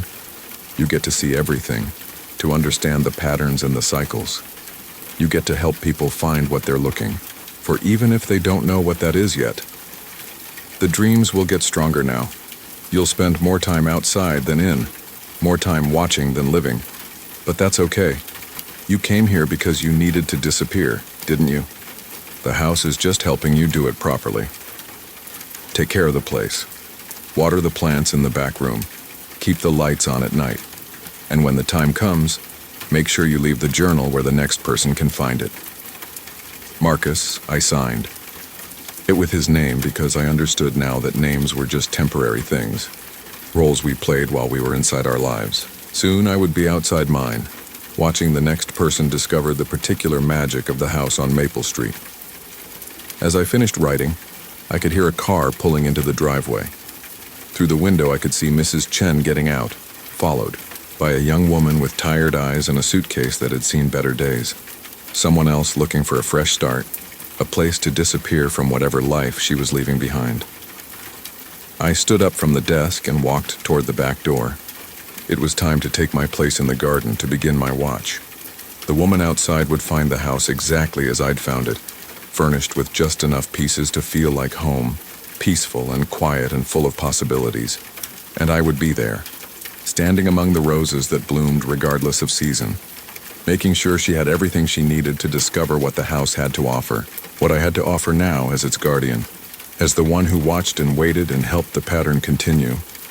The dreams had been preparation, I realized. They'd been teaching me how to exist in the spaces between the real and the remembered, how to be present without being substantial. I'd thought I was losing myself, but I'd actually been finding a new way to be. As I stepped out into the garden, I felt myself becoming lighter, less constrained by the usual rules of presence and absence. The woman at the front door would find the keys exactly where Mrs. Chen left them. She'd discover the desk, the journal, the comfortable chair that would slowly reshape itself to fit her body. And I would be there to watch over her, to make sure she had everything she needed to disappear properly, completely the way I had, the way Marcus had before me, and whoever had been before him. It was a good system, I thought, as I took my place among the eternally blooming roses. Everyone got exactly what they came looking for, and the house got exactly what it needed to. Keep going. Through the windows, I could see the new tenant exploring her new home, already beginning to understand that she'd found something special, something that would give her the fresh start she was seeking. I smiled and settled in to watch. After all, I had all the time in the world now. The dreams had been right about the ending. I just hadn't understood that the ending was really a beginning, and that some disappearances were actually the most complete way to finally, truly exist. The forest remembers. The drive to my childhood home took longer than I remembered. 3 hours of winding mountain roads, each turn revealing memories I'd spent 15 years trying to forget. The GPS had lost signal an hour ago, but my hands seemed to know the way, turning the wheel at landmarks I recognized despite the years. The bent oak tree, the rusted mailbox hanging by a single chain, the hand-painted sign for Murphy's General Store that had been closed since I was 12. I pulled into the gravel driveway as the sun began its descent behind the tree line. The house looked smaller than it had in my mind, its white paint peeling, like old skin, shutters hanging at odd angles. But it was the forest that made my breath catch. The trees seemed closer somehow, their branches reaching toward the house like gnarled fingers, casting shadows that moved even when there was no wind. My mother had been dead for 3 months before I found out. The lawyer's letter had found me in Seattle, forwarded through 4 different addresses. Estate of Eleanor Hartwell, it read, as if she'd been a stranger, as if I hadn't spent the first 18 years of my life in this house, walking these woods, learning to fear what lived between the trees. I sat in the car for a long time, engine ticking as it cooled, staring at the forest. The ponderosa pines stood like sentinels, their bark scarred and blackened from old fires.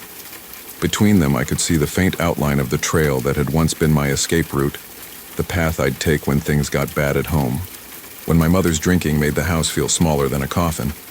The key was exactly where she'd always kept it, under the ceramic frog by the front door. My hands shook as I turned it in the lock, the mechanism stiff with disuse. The door opened with a groan that echoed through the empty house, and I stepped inside. The smell hit me immediately, dust and neglect, but underneath it, something else. Something organic and earthy, like wet leaves and mushrooms after rain. It was the smell of the forest somehow seeping through the walls. I flicked the light switch, surprised when the bulbs flickered to life. Everything was exactly as I remembered. The threadbare couch where my mother had spent her final years. Empty bottles lined up on the side table like glass soldiers. The kitchen with its avocado green appliances and linoleum floor curling at the edges. The photographs on the mantel, me at various ages, school pictures with forced smiles, always standing alone. I dropped my bag by the door and walked to the back window.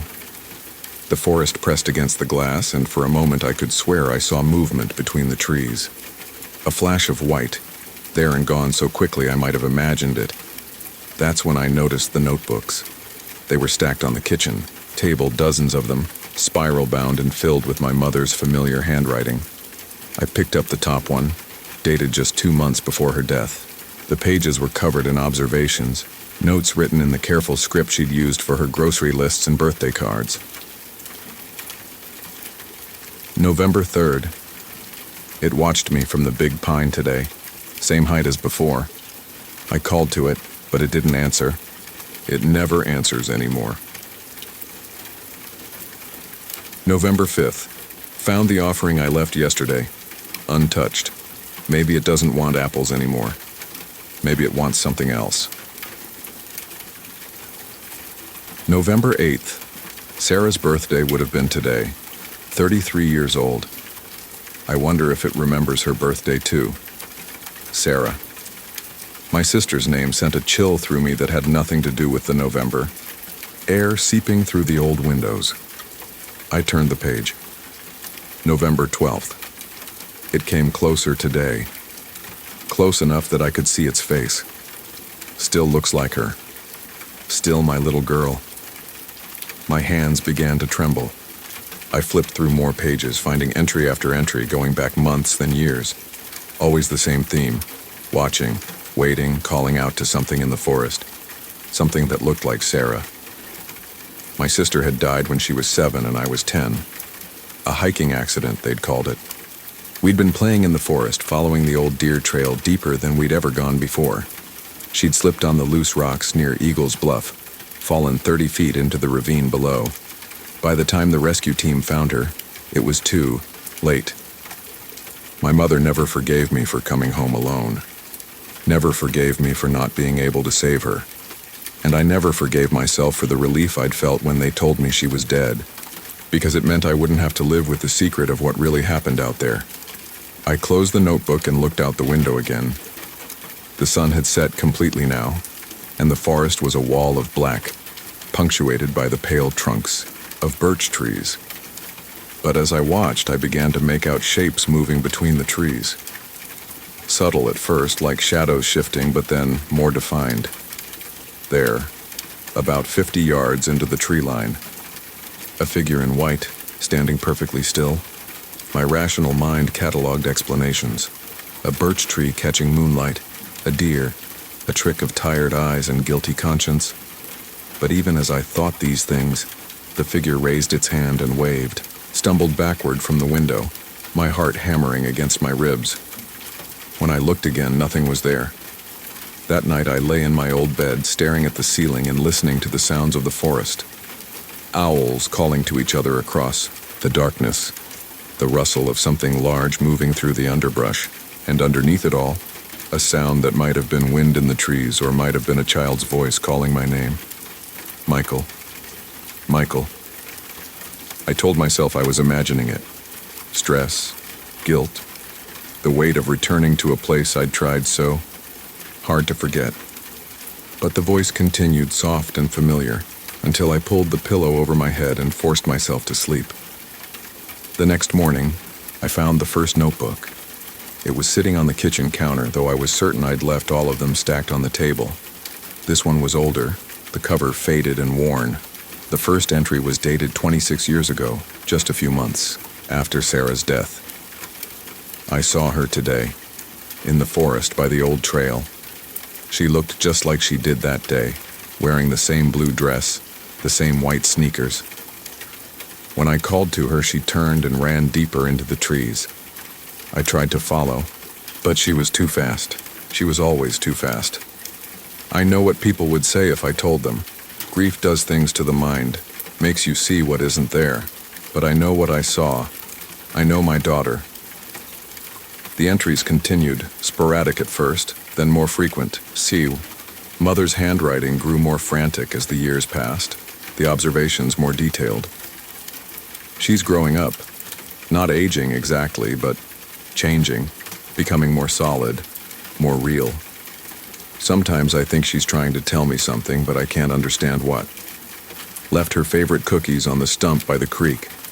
Found them gone this morning, but there were no animals' tracks.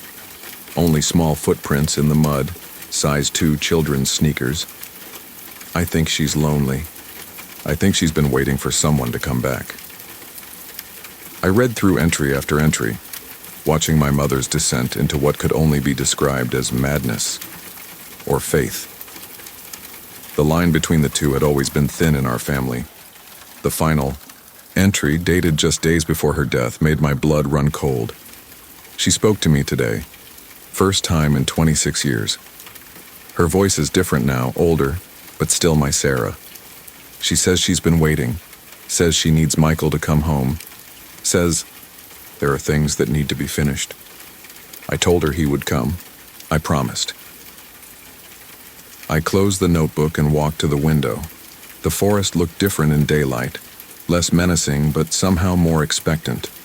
The trail was clearly visible now, a brown scar cutting through the green undergrowth, leading toward the ravine where my sister had died, where I had pushed her.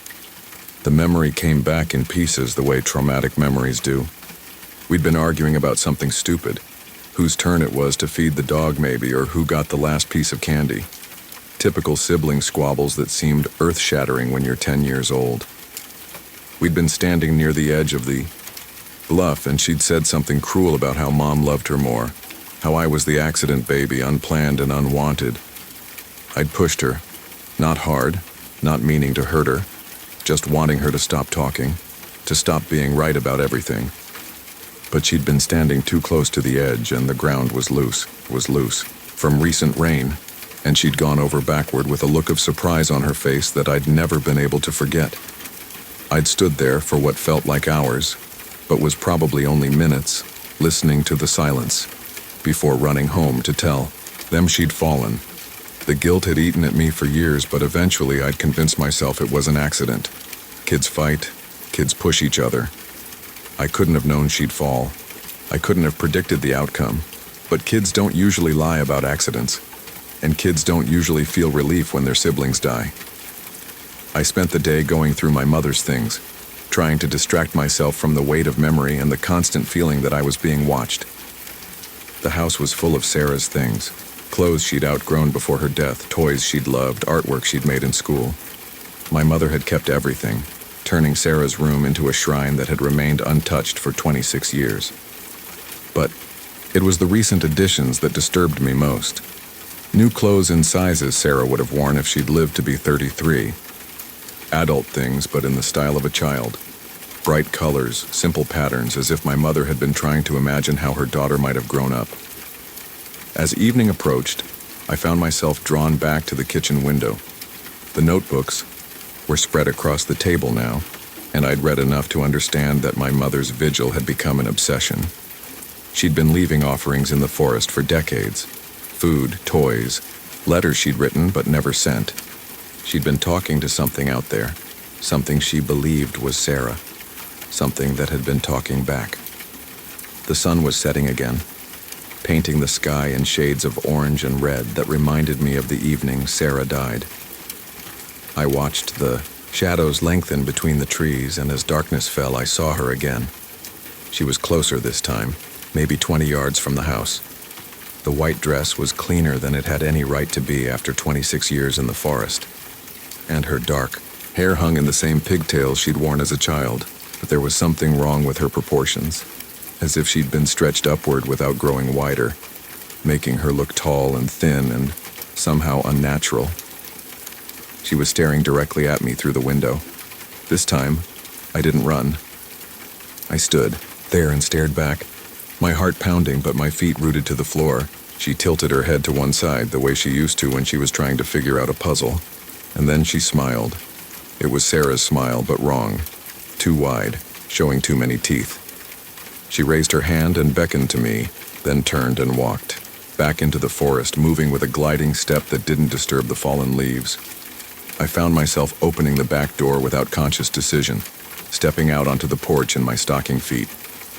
The November air was sharp with the promise of winter, and I could see my breath misting in the darkness. But the cold felt distant, unimportant. What mattered was the figure moving between the trees, always just visible enough to follow. I walked, across the yard and onto the trail, dead leaves crunching under my feet. The forest closed around me like a living thing, branches catching at my clothes, roots trying to trip me with every step. But I kept walking, following the pale figure that stayed just ahead of me, always just out of reach. The trail was longer than I remembered, winding through stands of pine and aspen, past clearings where moonlight turned the grass silver. I'd walked this path countless times as a child, but tonight it felt different, as if the forest had rearranged itself in my absence. Trees I didn't recognize loomed overhead, and the sound of my footsteps seemed muffled, as if the very air was thicker here. After what felt like hours, but was probably only minutes, I reached the ravine. Eagle's Bluff looked smaller than it had in my memories, but the drop was still significant. A tumble of loose rock and scrub brush falling away into darkness. I could hear water trickling somewhere below, the creek that had carved this wound in the earth over countless years. Sarah was waiting for me at the edge. She stood with her back to me, looking down into the ravine where her body had been found. Her white dress moved in a breeze I couldn't feel, and when she turned to face me, I saw that her eyes were black holes in her pale face. "Hello, Michael," she said, and her voice was exactly as I remembered it, high and sweet, with the lisp she'd had from losing her front teeth. "I've been waiting for you." I wanted to run. Every instinct I had screamed at me to turn around and flee back to the house, to get in my car and drive away from this place and never look back. But I couldn't move. I could only stand there and stare at my dead sister, who was somehow standing in front of me after 26 years. "You're not real," I whispered. She laughed, the sound like wind chimes in a storm. "Neither are you, really. Not here. Not anymore. This place remembers things, Michael. It remembers what happened. It remembers what you did." The trees around us seemed to lean in closer, their branches forming a circle that trapped us at the edge of the bluff. I could feel the weight of their attention, as if every tree in the forest was watching, waiting to see what would happen next. "It was an accident," I said, but the words felt hollow, false. "I didn't mean for you to fall. Didn't you?" Sarah took a step closer, and I could see that her feet weren't quite touching the ground. "You pushed me, Michael. You wanted me gone. You were tired of sharing Mom and Dad's attention, tired of me being the favorite." "That's not true." But even as I said it, I knew it was. The relief I'd felt when they told me she was dead had been real. The secret satisfaction of finally being an only child, of having my parents' love all, to myself had been real too. "The forest remembers," Sarah said, her voice taking on an echo, as if it were coming from deep underground. "It remembers the anger. It remembers the hate. It remembers the moment you decided to push me." She was right in front of me now, close enough that I should have been able to smell her, to feel the warmth of her breath. But there was nothing, just a coldness that seemed to seep into my bones. "I'm sorry," I whispered. "I've been sorry every day since it happened. Sorry isn't enough, Michael. Sorry doesn't bring me back. Sorry doesn't give me the life you stole." She reached out with one pale hand and touched my chest just over my heart. Her fingers were ice cold, and where she touched me, I felt something inside me begin to freeze. "But the forest is fair," she continued. "It gives back what was taken. It balances the scales." I looked down and saw that her hand was sinking into my chest, passing through my shirt and skin as if I were made of water. I could feel her fingers wrapping around my heart, squeezing gently. "What do you want?" I gasped. "I want what you took from me," she said. "I want my life back, and you're going to give it to me." The world began to spin around me, the trees and the sky and the edge of the bluff all blurring together. I felt myself falling, not backward off the cliff, but inward into myself, into some dark place where Sarah's frozen fingers were pulling me deeper. Images flashed through my mind, memories that weren't mine, Sarah's memories. The moment she'd realized she was falling, the terror and confusion as the ground rushed up to meet her. The impact, brief and brutal. The slow fade of consciousness as she lay broken at the bottom of the ravine, calling for help that would come too late. And then a darkness, but not empty darkness, a darkness full of waiting, of watching, of growing anger as years passed and justice never came. A darkness where she'd learned to hate, to hunger, to reach out from the space between life and death and touch the world that had abandoned her. "The forest remembers," Sarah whispered in my ear, though I could no longer see her. "And the forest keeps its debts." I felt myself dissolving, my consciousness scattering like leaves in the wind. But in the moment before I lost myself completely, I understood what was happening.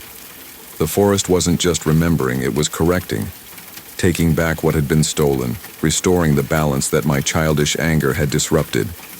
Sarah would live again, in my body, with my life. She would walk out of these woods and into the world she'd been denied, and I would take her place in the darkness between the trees, watching and waiting and remembering every moment of what I'd done. It was fair. It was justice. It was what I deserved. The last thing I remember was the sound of laughter, high and sweet and full of triumph, echoing through the forest as the trees closed in around me like a living coffin. They found Michael Hartwell's car in the driveway of his mother's house 3 days later, after his work called to report that he'd missed an important meeting. The house was empty, his belongings still packed in the bag by the door as if he'd just arrived and then vanished.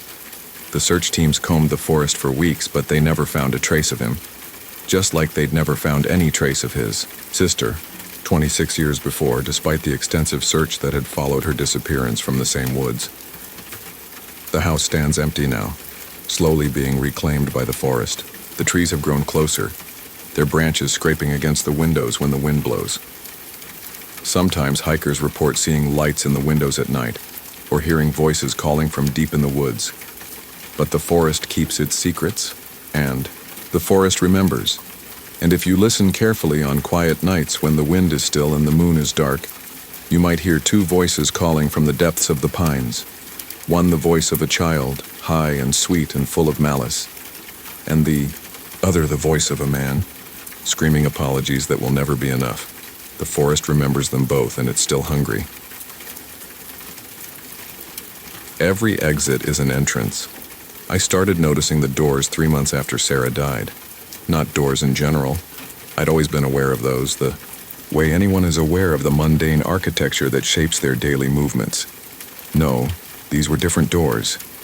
Doors that appeared in places where they shouldn't be, or doors I'd walked past 1,000 times that suddenly seemed to lead somewhere else entirely.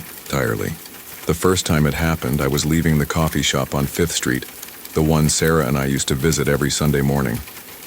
I'd been forcing myself to maintain our old routines, therapist's orders, though each familiar ritual felt like wearing clothes that no longer fit. As I pushed through what should have been the main entrance, I found myself not on the sidewalk I expected, but in the narrow alley behind the building. I stood there for a moment, disoriented, the taste of Sarah's usual order, medium vanilla, latte extra shot, still bitter on my tongue. I'd ordered it out of habit, drank it because throwing it away felt like another small betrayal. The alley smelled of dumpster residue and rain-soaked cardboard. Nothing like the coffee-scented warmth I'd just left behind. When I walked back around to the front of the building, the door I'd exited through looked exactly the same as always. Glass panel, brass handle worn smooth by countless hands, the small crack in the upper right corner that had been there for years. But something felt different about it now, as if it was holding secrets I couldn't quite grasp. I told myself it was grief. Dr. Martinez had warned me about this kind of thing, how loss could make you feel unmoored, disconnected from the physical world. Your brain is trying to process something that doesn't make sense, she'd explained. Sometimes that manifests as feeling like you're not quite inhabiting your own life. She wasn't wrong about that last part. After Sarah's accident, everything had taken on a dreamlike quality. I moved through my days like an actor who'd forgotten his lines, going through the motions of a life that no longer felt entirely mine. Work, sleep, the grocery store, the gym, all of it felt performed rather than lived, as if I was watching myself from somewhere else. But the door incident felt different, more concrete, more intentional. I started paying closer attention after that, and that's when I noticed the others. The door to my apartment building sometimes opened onto different floors. I'd lived there for 6 years, could navigate the hallways with my eyes closed, but suddenly I'd step through the main entrance and find myself on the 3rd floor instead of the 1st, or in a section of the building I'd never seen before, with different carpet and unfamiliar smells. The door to my office occasionally led to bathrooms in buildings I'd never visited, or to stairwells that seemed to descend much further than they should. Once, memorably, I opened what I thought was the supply closet and found myself looking out onto a snowy parking lot, even though it was July and I was on the 14th floor. The strange thing was that no one else seemed to notice. When I'd emerged from these wrong places, confused and disoriented, people around me acted as if nothing unusual had happened. Co-workers would continue conversations we'd been having before I'd stepped through the impossible door. Strangers on the street wouldn't give me a second glance, even when I appeared suddenly from an alley or a stairwell that shouldn't have connected to where I was standing. It was as if the world was accommodating these transitions seamlessly, adjusting itself around my displacement without missing a beat. I started keeping track, writing down every instance in a small notebook I carried in my jacket pocket. The entries were brief, factual. July 12th. Office supply closet led to parking garage, not ours. Took elevator back up, found myself in correct hallway. July 18th. Apartment building front door opened onto fire escape. Climbed down, came through, front door again normally. July 23rd. Restaurant bathroom door led to someone's kitchen. Middle-aged woman washing dishes didn't look up. Backed out, tried again, normal bathroom.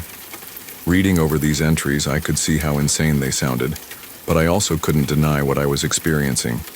The doors were taking me places, and I had no control over where. I started testing them, approaching doors with deliberate intention instead of just routine. I would pause before opening any door, wondering where it might lead. Sometimes this seemed to make a difference. The doors would behave normally when I was actively thinking about their strangeness. But when I was distracted, lost in thought about Sarah or work or the endless mundane details of grief, that's when the doors would take me elsewhere. It was during one of these accidental journeys that I first saw him. I'd been leaving the library, downtown, my arms full of books I probably wouldn't read but felt obligated to check out anyway. Sarah had always been the reader in our relationship, and somehow maintaining her library account felt like keeping part of her alive. As I pushed through what should have been the main exit, I found myself instead in what looked like a hotel lobby. It was elegant in an old-fashioned way, marble floors, crystal chandeliers, the kind of thick-carpeted hush that spoke of money and discretion. A few people in expensive-looking clothes moved through the space with the purposeful pace of those who belonged there, and standing near the elevators, looking as confused as I felt, was a man who could have been my twin. Not literally. His hair was darker than mine, his build slightly heavier, his clothes more formal. But there was something in his posture, in the way he held his shoulders, that felt startlingly familiar. He was staring at the elevator buttons with the same expression I'd been wearing for months, the look of someone who couldn't quite figure out how he'd ended up where he was. Our eyes met across the lobby, and I saw recognition there, not of me specifically, but of something we shared. The look of someone who had become unmoored from his own life. Before I could approach him, he stepped into an elevator and the doors closed. I hurried over and pressed the call button, but when the next elevator arrived, it was empty. I rode it up to the top floor and back down, checking every level, but he was gone. When I tried to leave the hotel through its front entrance, I found myself back on the library steps, as if nothing had happened. But something had happened. I'd seen someone else experiencing what I was experiencing. Someone else for whom doors had stopped leading where they were supposed to. The realization was both comforting and deeply unsettling. I wasn't alone in this, but I also wasn't sure what this actually was. I started approaching the door problem more systematically after that, treating it like a puzzle to be solved rather than a symptom to be managed. I mapped out the locations I'd been taken to, looking for patterns. I timed the transitions, noting that they seemed to happen more frequently in the late afternoon, when my grief was typically at its heaviest. I experimented with different states of mind, different levels of attention and intention. What I discovered was that the doors seemed to respond to emotional weight rather than conscious direction. When I was thinking actively about Sarah, remembering specific conversations, feeling the acute sting of her absence, the doors would behave normally. But when I let my mind drift, when I fell into the gray spaces between focused thought and distraction, that's when they would take me elsewhere. It was as if the doors could sense when I wasn't fully inhabiting my own life, and they would offer me alternatives. The places they took me to weren't random, I began to realize. They were all spaces that felt transitional. Hotel lobbies, airport terminals, hospital waiting rooms, office building elevators. Places where people were temporarily between where they'd been and where they were going. Places where no one looked too closely at anyone else, where a person could exist without really belonging. And in these places, I started seeing more of them. More people with that same untethered look, that same quality of not quite fitting into their surroundings. They moved through these transitional spaces with a kind of careful invisibility, as if they were trying not to be noticed by reality itself. I tried approaching a few of them, starting conversations, but they would slip away before I could learn anything meaningful. It was as if they knew something I didn't, as if they were further along in whatever process I was experiencing. The breakthrough came on a Thursday evening in late August. I'd been working late, trying to lose myself in spreadsheets and quarterly reports when I decided to take the elevator down to the parking garage. But instead of descending, the elevator seemed to go up, far higher than our building should have allowed. When the doors opened, I found myself in what looked like an observation deck with floor-to-ceiling windows offering a view of a city I didn't recognize. The skyline was similar to home, but subtly wrong. Buildings in different places. A river that curved the wrong way. A bridge that shouldn't have existed. Standing at one of the windows was the man from the hotel lobby. This time, he didn't disappear when I approached. Instead, he turned to me with a sad smile that seemed to acknowledge everything without explanation. "How long?" he asked, and somehow I knew exactly what he meant. 3 months, I said. "Since Sarah died?" He nodded.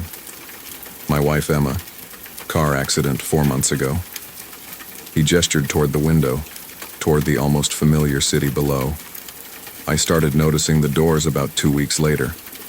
We stood there together looking out at a place that felt like home but wasn't, and he told me what he'd learned. We're in between, he said. Between the life we had and the life we're supposed to have next. The doors, they're not taking us to different places. They're taking us to the spaces between places, the areas that exist in the margins of the world. But why? Because we don't fully exist in the regular world anymore, he said. Part of us died with them, and the part that's left doesn't quite fit into the life we used to have. So we drift until we figure out how to be whole again, or until we decide to stay in the margins permanently. I looked at him more closely, then noticing details I'd missed before. His clothes, while neat, had a timeless quality to them, as if they belonged to no particular era. His skin had a slight translucency, like light was passing through him rather than reflecting off him. How long have you been here? I asked. Here specifically? A few hours. In the between spaces generally. Hard to say. Time works differently when you're not fully attached to any one reality. He turned from the window and studied my face with an expression that was both kind and infinitely weary. You're still new to this, he said. Still fighting it. Still trying to go back to the life you had before. I wanted to deny it, but he was right. Every morning I woke up expecting the world to make sense again, expecting my life to resume its familiar patterns. Every evening I went to bed disappointed by reality's continued failure to accommodate my expectations. The doors, I said, are they trying to help us or trap us? Both. Neither. He smiled again, that same sad expression. They're just showing us what's available. Every exit is an entrance, every ending is a beginning. But we get to choose which entrance to walk through, which beginning to embrace. As he spoke, I became aware of other doors around the observation deck, doors I hadn't noticed when I first arrived. Some led to stairwells, others to hallways that stretched into comfortable darkness. One, I noticed, had warm light spilling from underneath it, and I could hear something that sounded like laughter from the other side. What's behind that one? I asked, pointing. I don't know, he said. I haven't been ready to find out yet. I understood. The between spaces were safe in their own way. They required nothing of you except your continued existence. No decisions, no commitments, no risk of further loss. You could drift forever in the margins, never fully alive but never fully dead either. But standing there, looking at that door with its promise of warmth and sound and life, I felt something I hadn't experienced since Sarah's death. I felt curious. What happens if I open it? Then you stop being between things, he said. You choose a direction and start walking toward it. I moved closer to the door, and as I did, I could feel the weight of the choice settling around me. Behind me was the safety of the margins, the comfortable numbness of existing without really living. Ahead was uncertainty, the risk of joy and pain and all the messy complications of being fully present in my own life. My hand was on the doorknob when I heard Sarah's voice as clear as if she was standing next to me. Go, she said. It's okay. You can go. I turned back to say goodbye to the man from the hotel lobby, but he was gone. The observation deck was empty except for me, and through the windows, the unfamiliar city was fading, becoming translucent, dissolving back into the space between spaces. I opened the door. The light was warm and golden, and as I stepped through it, I felt the familiar sensation of transition. But this time, instead of finding myself somewhere unexpected, I found myself exactly where I belonged. I was standing in the parking garage beneath my office building next to my car, holding my keys in my hand. But everything felt different. The air seemed clearer, the colors more vivid. The grief was still there, would always be there, but it no longer felt like it was drowning me. Instead, it felt like part of me, integrated into who I was becoming rather than something that had happened to me. I drove home through streets that looked exactly the same, but felt completely different, as if I was seeing them for the first time. When I opened the door to my apartment, it led exactly where it was supposed to. into my living room with its familiar furniture and the pictures of Sarah I'd been unable to look at for months. Now I could look at them. Now I could remember her not as someone I'd lost, but as someone who had been part of my life, whose love had shaped me into someone capable of loving again. The doors still sometimes take me to unexpected places, but less frequently now, and only when I need reminding that there are always alternatives, always other ways of being in the world. I've learned to pay attention to the weight of endings, to recognize when something in my life is trying to close so that something else can open, because that's what the man in the observation deck had been trying to tell me.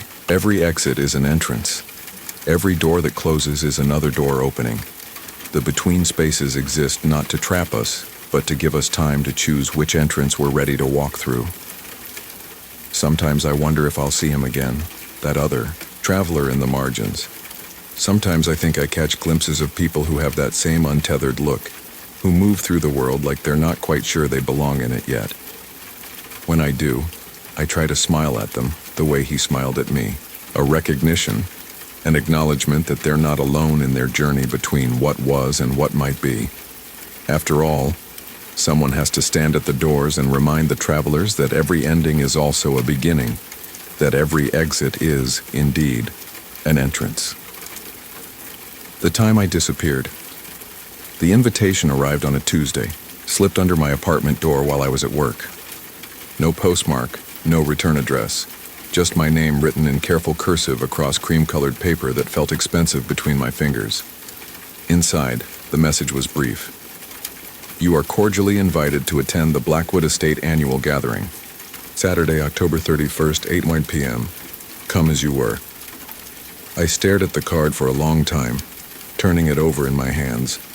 The Blackwood Estate had been abandoned for 15 years, ever since the family disappeared during what the newspapers had called a tragic incident. I'd driven past the wrought iron gates countless times, always locked, always dark, the mansion barely visible through the overgrown trees.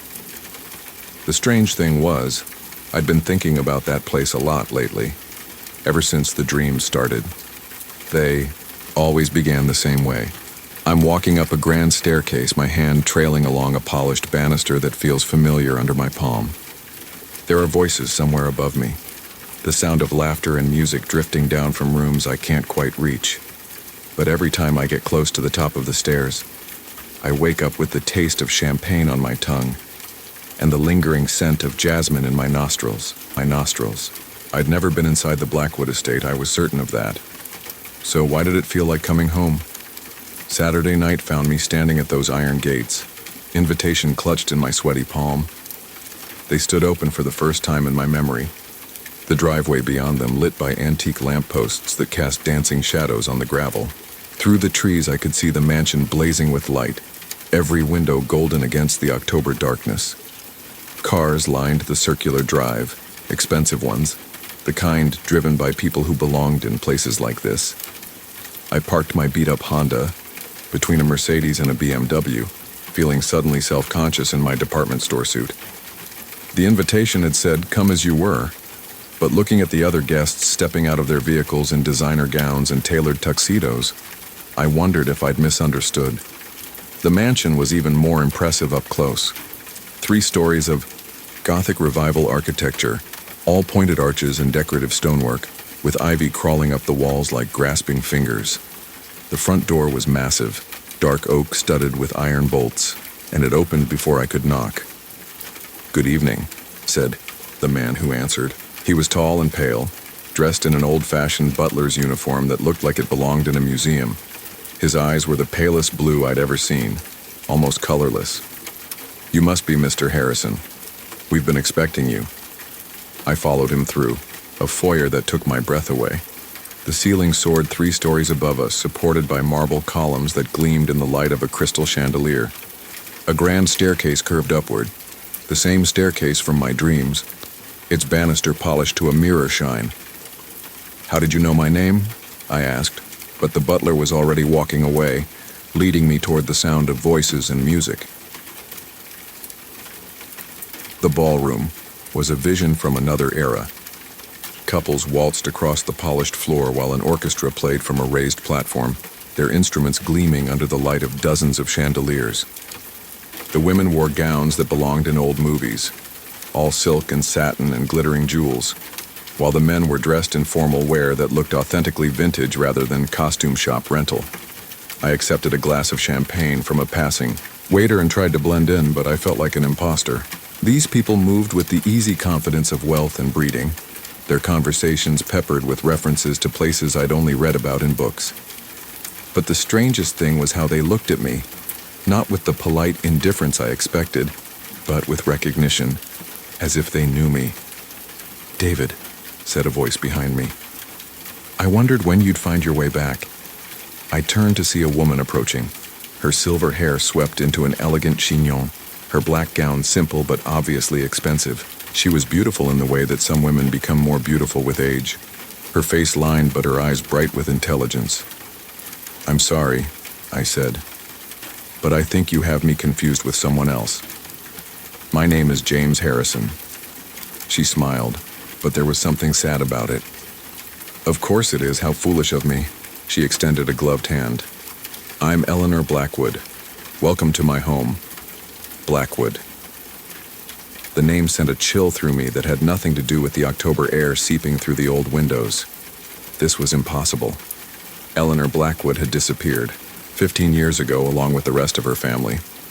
She'd been in her 50s then, which would make her in her 70s now, but this woman looked no older than 60. "You look surprised," she said, her smile never wavering. "Did you think we were all dead?" The newspaper said. I struggled to find words. "There was an investigation. You all vanished." "We went away for a while," Eleanor said simply. "But we always come back for the gathering. Some traditions are too important to break." She gestured toward the dance floor, where couples continued their elegant waltz, seemingly oblivious to our conversation. "Tell me, James, do you dance?" Before I could answer, she'd taken my arm and led me onto the floor. The music seemed to slow as we joined the other couples, and I found myself moving to the rhythm without conscious thought, my feet finding the steps as if I'd danced this waltz 1,000 times before. "You remember?" Eleanor said softly, her eyes never leaving mine. "I knew you would eventually. The heart remembers what the mind forgets." "Remember what?" But even as I asked, images were flashing through my mind like photographs in an old album. This ballroom, but younger, brighter. Eleanor, but with dark hair and fewer lines. And myself, but not myself. Someone else wearing my face. Someone who belonged in this world of wealth and privilege. "David," Eleanor whispered, and the name resonated through me like a bell. "My dear David, you came back to us." The waltz was ending, but I couldn't seem to stop moving. The other couples were dispersing, heading toward the buffet tables or gathering, in small groups to chat, but Eleanor and I remained on the dance floor swaying to music that was no longer playing.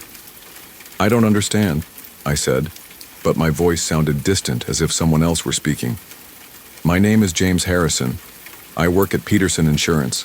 I live on Maple Street in a studio apartment with a leaky faucet and noisy neighbors." "Do you?" Eleanor asked. "Or is that just what you've convinced yourself to remember?" The ballroom began to blur around the edges, the chandeliers dimming until only Eleanor and I remained in focus. I could feel something stirring in the depths of my mind, memories that felt both foreign and familiar, like songs I'd heard in childhood but couldn't quite recall. "David Blackwood," Eleanor said, and each word was like a key turning in a lock. "My grandson, my heir. You disappeared 15 years ago, on the night of your 25th birthday. We found your car at the bottom of Millfield Lake, but we never found you." The memories came flooding back then, unstoppable as a dam bursting. The fight with my grandfather about the family business, about expectations and responsibilities I didn't want.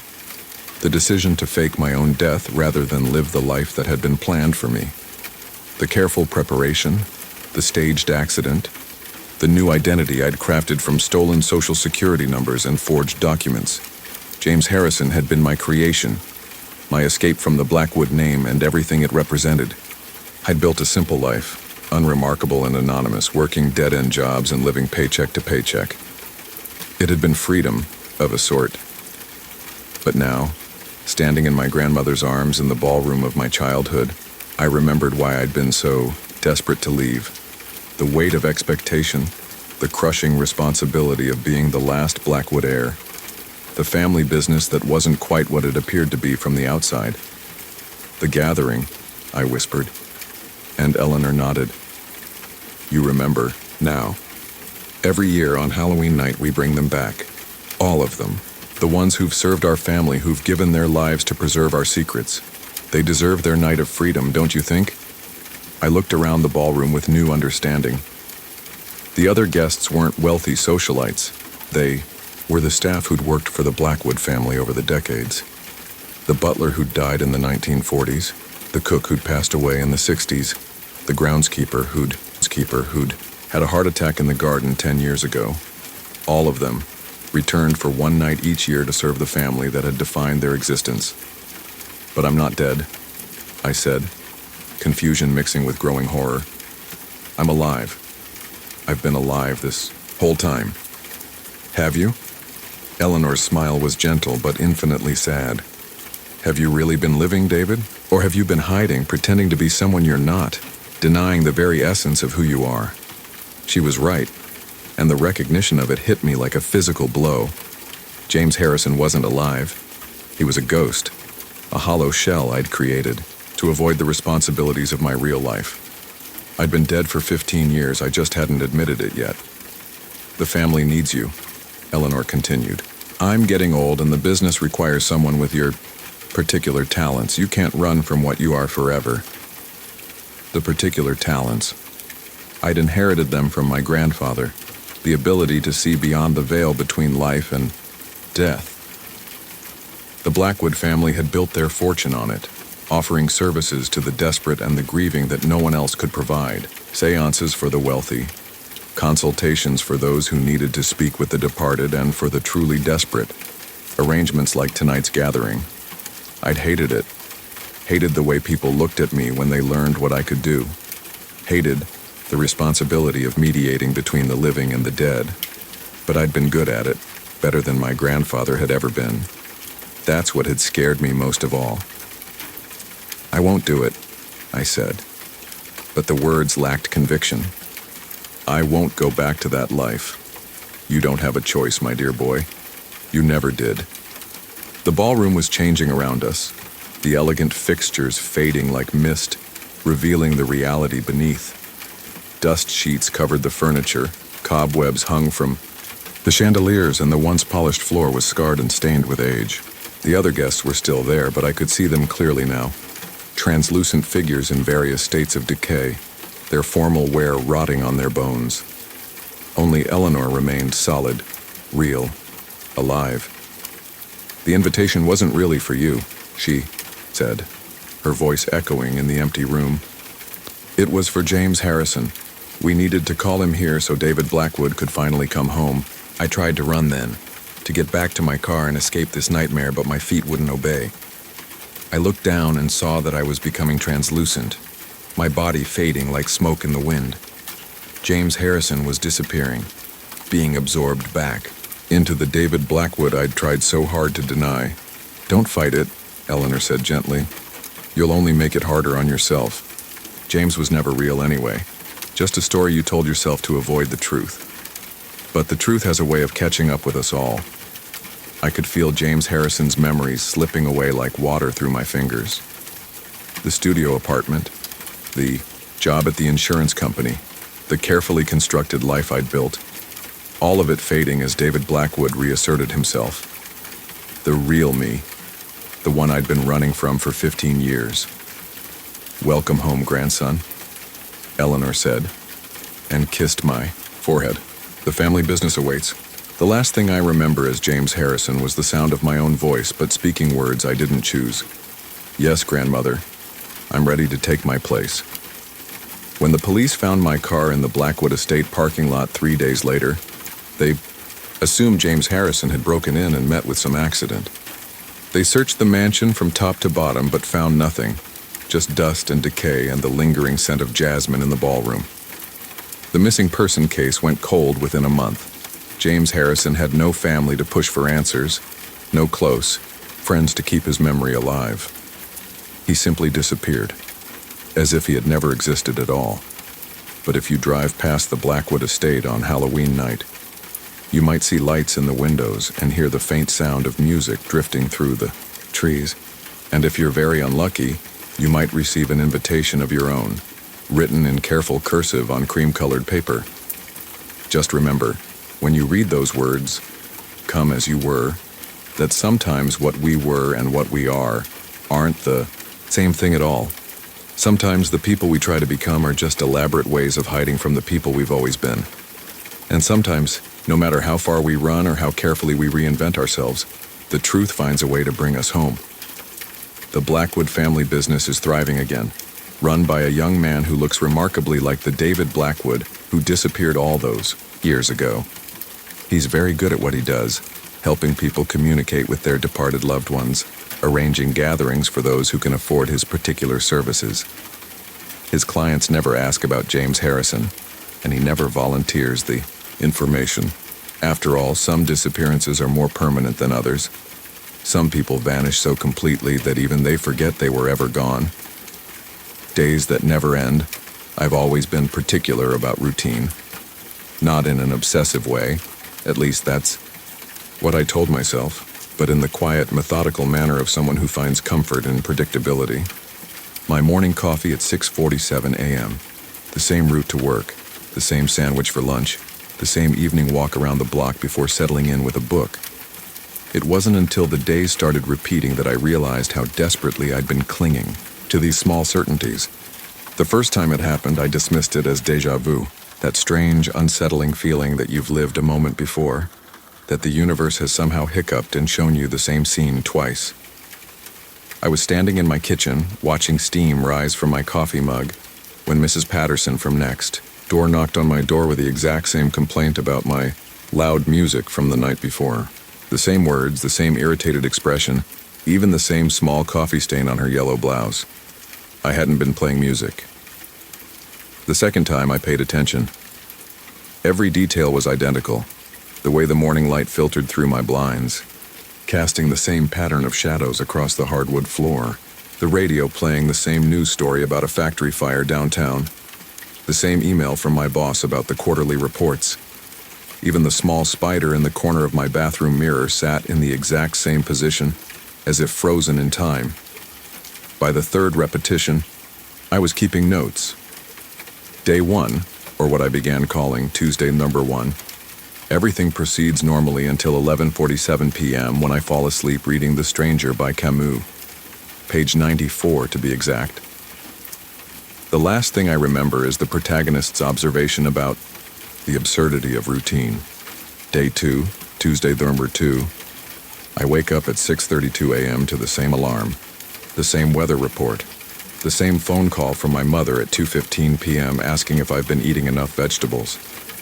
I try to change things, order a different lunch, take a different route home, but somehow I always end up back on the same path, making the same choices. It's as if my body knows the script even when my mind rebels against it. Day 3, Tuesday number 3. I stay awake past 11:47 p.m. I sit in my chair, staring at the clock, determined to break whatever cycle has trapped me. But at exactly 11:47, my eyelids grow impossibly heavy. The book falls from my hands to the same spot on the floor. I drift off despite my best efforts, and when I wake up, it's Tuesday again. The notebook I'd been writing in is blank. By Tuesday number 7, I've developed theories. Maybe I'm in a coma. Maybe I've died and this is some kind of purgatory. Maybe I'm losing my mind. The theories provide temporary comfort, but they don't explain. The perfect repetition. The way every stranger on the street moves in exactly the same pattern, says exactly the same words. It's not just my day repeating. It's everyone's day, as if the entire world has been caught in the same loop. I begin to test the boundaries. On Tuesday, Darshka 12, I drive to the next town over, but my car breaks down at the exact same intersection where I'd normally turn toward home. The tow truck driver has the same conversation with me about the weather. On Tuesday, the Vol.15, I call in sick to work, but I develop a sudden, inexplicable fever that keeps me bedridden until evening. On Tuesday, number 18, I try to hurt myself. Nothing dramatic, just a small cut on my finger. But the knife slips, and I end up with the exact same paper cut I'd gotten on the original Tuesday when I'd opened the mail. The loop isn't just repeating my day. It's correcting my attempts to change it. The isolation is the worst part. I try to explain what's happening to people, but they look at me with the same concerned expressions, say the same things about stress and maybe needing to see someone. Even when I describe conversations we've had dozens of times, they respond as if hearing it for the first time. I'm the only one who remembers. On Tuesday, number 23, I discover something that changes everything. I'm walking through the park during my usual evening routine when I notice a woman sitting on the bench I always pass. She's there every day, of course, middle-aged, wearing a blue coat, feeding pigeons from a paper bag. But today she looks up as I approach, and her eyes are different.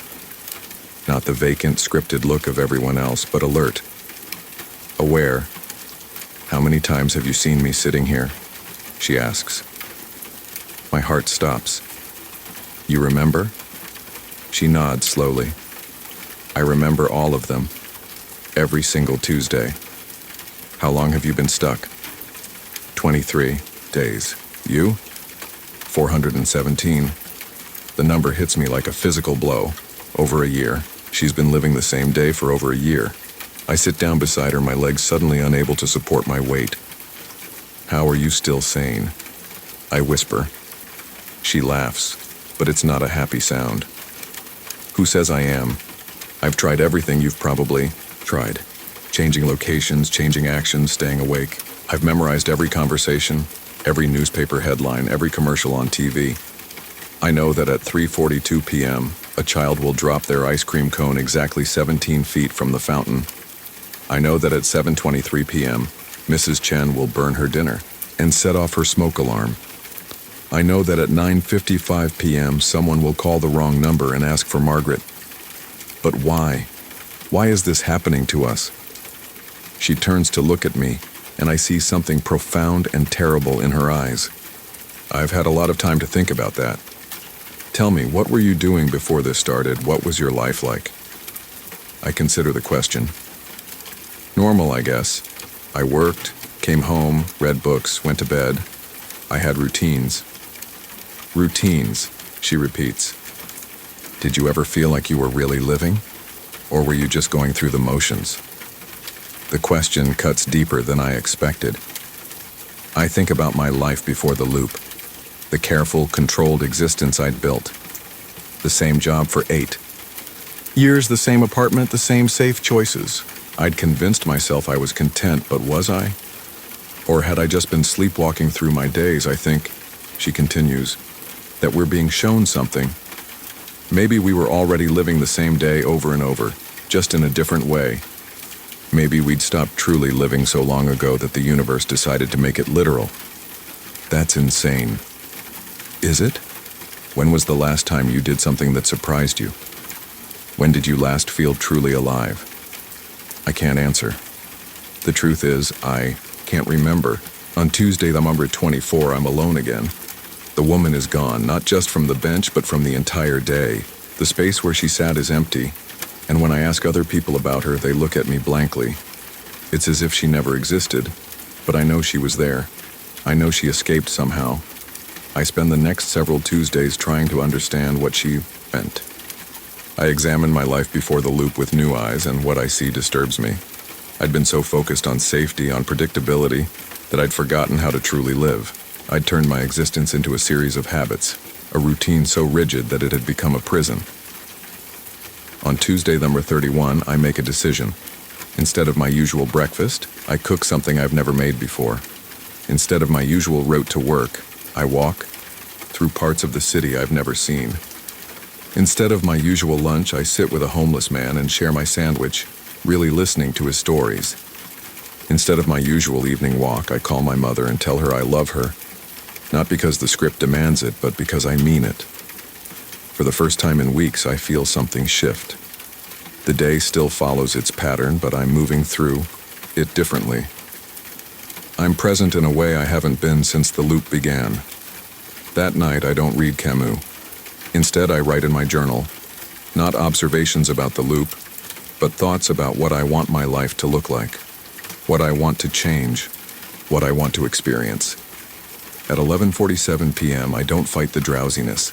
I let it take me, but with a different intention. Not the passive acceptance of routine, but the active choice to wake up differently. Wednesday arrives like a sunrise after the longest night. I'm in my kitchen making coffee when I notice the light is different. Not the harsh, artificial repetition of the loop, but the soft, unpredictable illumination of a new day. The radio plays a different story. My phone shows a different date. The spider in my bathroom mirror is gone. I'm free, but as I sit with my coffee, watching the steam rise in patterns I've never seen before, I realize something that chills me to the bone. I remember every detail of those repeated Tuesdays. Every conversation, every moment, every small choice I made or didn't make. But my memories of the time before the loop are fading, becoming vague and uncertain. I can't remember what I had for breakfast on Monday. I can't remember what I was reading before The Stranger. I can't remember the last time I called my mother, just to talk. It's as if my life before the loop was the real dream, and only now am I waking up. The woman in the park was right. We'd been living the same day over and over long before the universe made it literal. The loop wasn't a punishment. It was a gift, a chance to see how empty our routines had become, how much of our lives we'd been sleepwalking through. I finish my coffee and get ready for work, but everything feels different now. The choices I make are conscious, deliberate.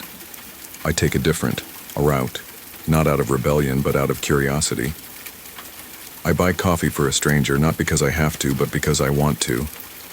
I call my mother, not because it's expected, but because I realize how much I've missed her voice. That evening, I walk through the park where I met the woman. The bench is empty, but I sit there anyway, watching the pigeons gather hopefully around my feet.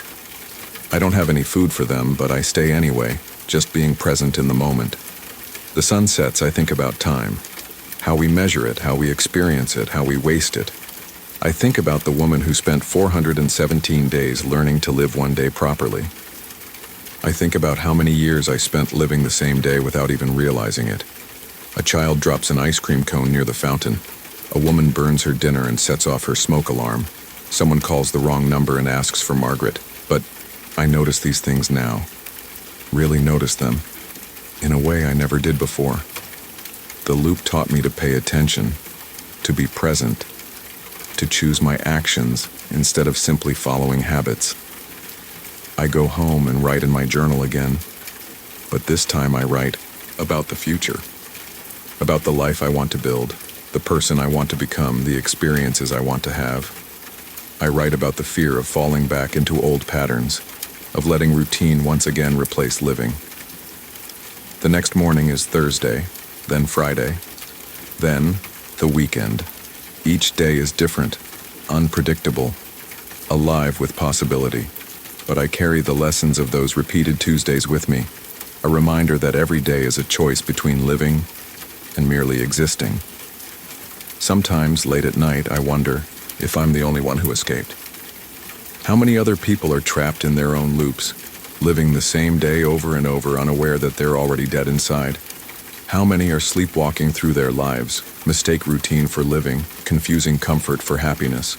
I think about the woman in the park, wherever she is now. I hope she's living fully, making each day count.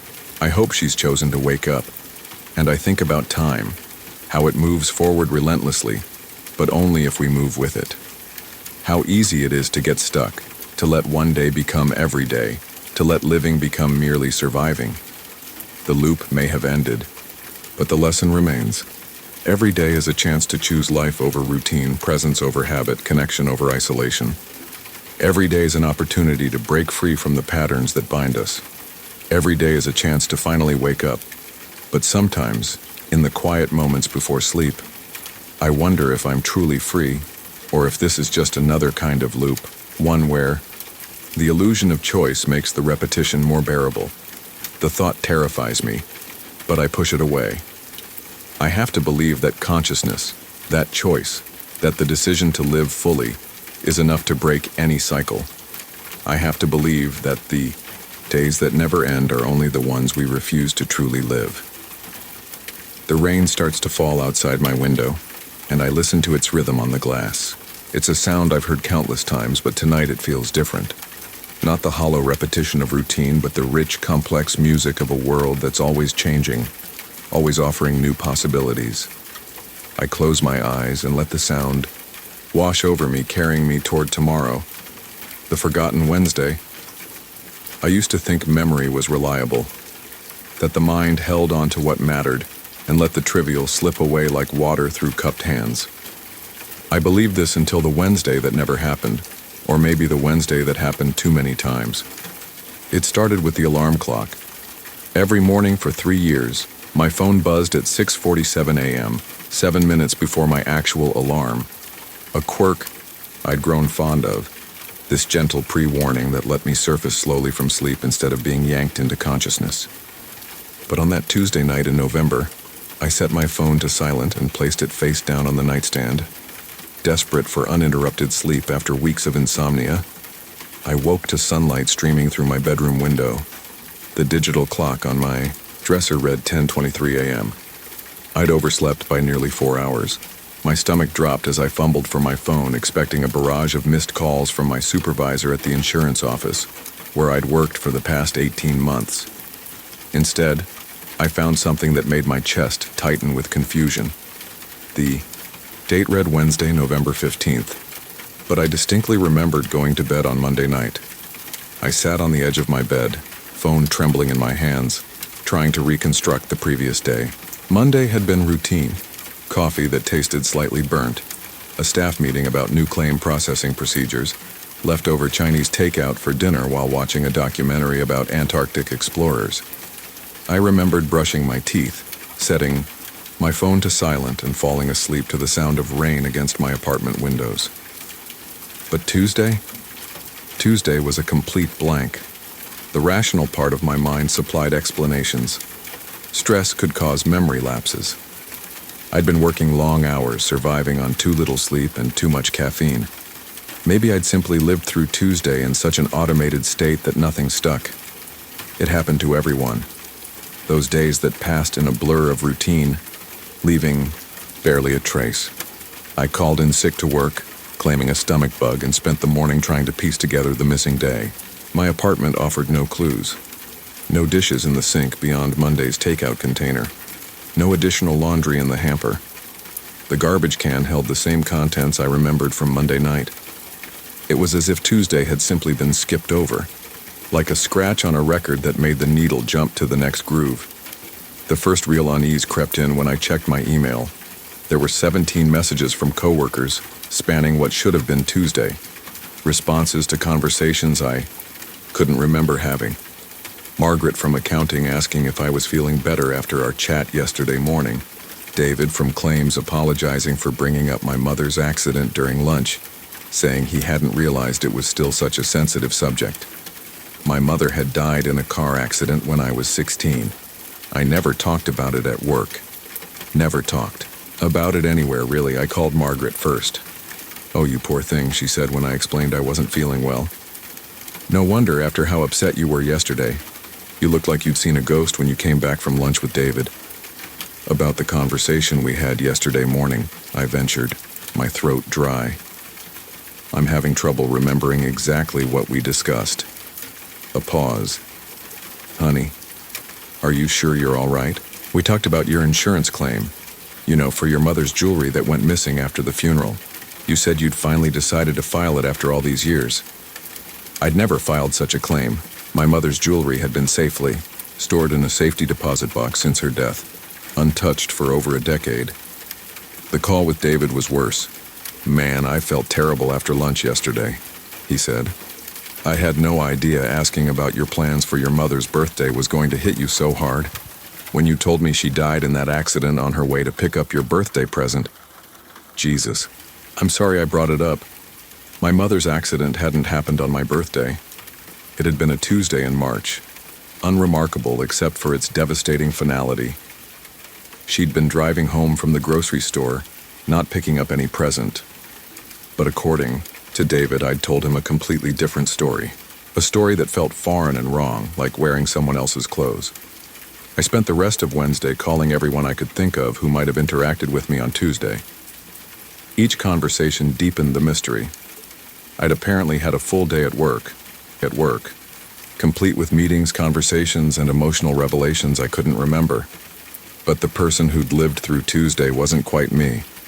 This other version had different memories, different reactions, different relationships with the past. By Thursday morning, I'd managed to convince myself it was some kind of dissociative episode brought on by stress. I'd read about such things online during my sleepless Wednesday night. Fugue states where people performed complex tasks while their conscious minds were essentially offline.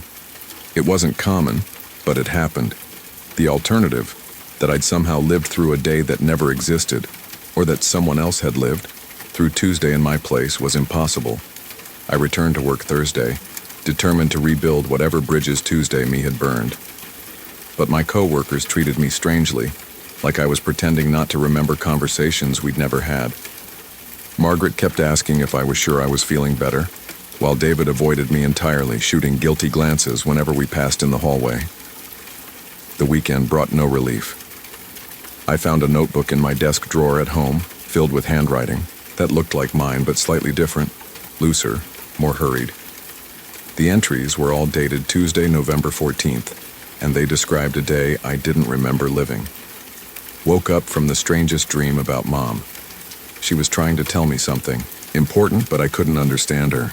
She kept pointing at her jewelry box. Called the insurance company about filing a claim for Mom's missing jewelry. Can't believe I waited this long. The adjuster said it might be difficult since so much time has passed, but it's worth trying. Had lunch with David, ended up telling him about Mom's accident. Not sure why. It just came pouring out. The way she died still feels so senseless. All those years of buying me elaborate birthday presents, and the one time she goes out on my actual birthday feels strange today, like I'm walking through someone else's life. That last line made my hands shake as I read it, because that's exactly how I'd been feeling since Wednesday, like I was walking through someone else's life, trying to fit into spaces carved out by a different version of myself. I tore out the pages and threw them away, but the handwriting haunted me. It was mine, unmistakably, but wrong in ways I couldn't articulate. The loops of the letters were slightly wider, the crosses on the T's positioned just a fraction higher, like looking at my reflection in a funhouse mirror, recognizable but distorted. The following Monday, I decided to take control. I would document everything meticulously, creating an unbreakable chain of evidence for my own existence. I photographed my apartment from multiple angles each morning and evening. I saved every email, every text message, every receipt. I kept an hourly journal of my activities, no matter how mundane. Tuesday morning, I woke up with that same disorienting feeling. The light seemed wrong, too bright, too sharp. My phone showed Wednesday, November 22nd. Another Tuesday had vanished. This time I found evidence immediately. A half-eaten sandwich in my refrigerator that I didn't remember making. A library book on my coffee table. The Physics of Memory by someone named Dr. Elena Vasquez. I'd never heard of the book or the author, but my library card was tucked inside the front cover as a bookmark. The book was heavily annotated in that same, almost my handwriting. Passages about quantum consciousness and parallel timelines were underlined with notes scrawled in the margins. This explains the splitting feeling. What if memory isn't linear? Am I remembering someone else's life, or is someone else remembering mine? I called the library to ask when I'd checked out the book. The librarian, a cheerful woman named Susan, told me I'd been in Tuesday afternoon asking specifically for books about memory disorders and temporal perception. You seemed quite distressed, she said. You kept asking if I remembered seeing you before, like you weren't sure if you'd been in recently. I told you I see so many patrons, but you seemed to take it personally. The security footage from the library would have provided answers, but when I asked to see it, Susan explained they only kept recordings for 24 hours due to storage limitations. Tuesday's footage had already been overwritten. I drove to the insurance office, desperate to piece together what Tuesday me had done there. But when I pulled into the parking lot, I noticed my usual spot was taken by a car I didn't recognize. I parked 3 spaces over and sat for a moment, trying to shake the feeling that something was fundamentally wrong with the world. Inside, Margaret approached me immediately. "How are you feeling today?" she asked, studying my face with concern. "You seemed so much better yesterday, but now you look upset again." "Better yesterday?" "Well, yes. You came in bright and early, said you'd figured out what was causing your memory problems. You seemed almost relieved. You even apologized for being so scattered lately." But according to Margaret, Tuesday me hadn't just apologized. I'd apparently explained that I'd been experiencing a rare form of temporal displacement, living the same day from slightly different perspectives, creating memories that overlapped but didn't quite align. "You said you'd found a book that explained everything," Margaret continued. "Something about quantum consciousness. To be honest, I didn't understand half of what you were talking about, but you seemed so confident. I wanted to ask more, but..." David interrupted us. "Hey," he said, his voice careful and measured.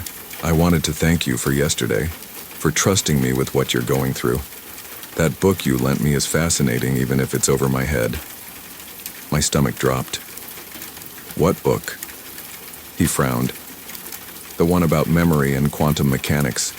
You said you'd been researching your condition and wanted me to read it so I could understand why you'd been acting strangely, but I didn't own any book about quantum mechanics. The library book was the only one I'd found, and I certainly hadn't lent it to anyone." "Could you bring it back today?" I asked, fighting to keep my voice steady. "I need to reference something in it." "Sure, but didn't you say you had your own copy? You told me to keep the library book since you wouldn't need it anymore." The ground seemed to shift beneath my feet. I excused myself and went to the bathroom, where I stared at my reflection in the fluorescent-lit mirror. My face looked haggard, older somehow. But it was definitely my face, not some stranger wearing my identity. I returned to my desk and tried to work, but concentration was impossible.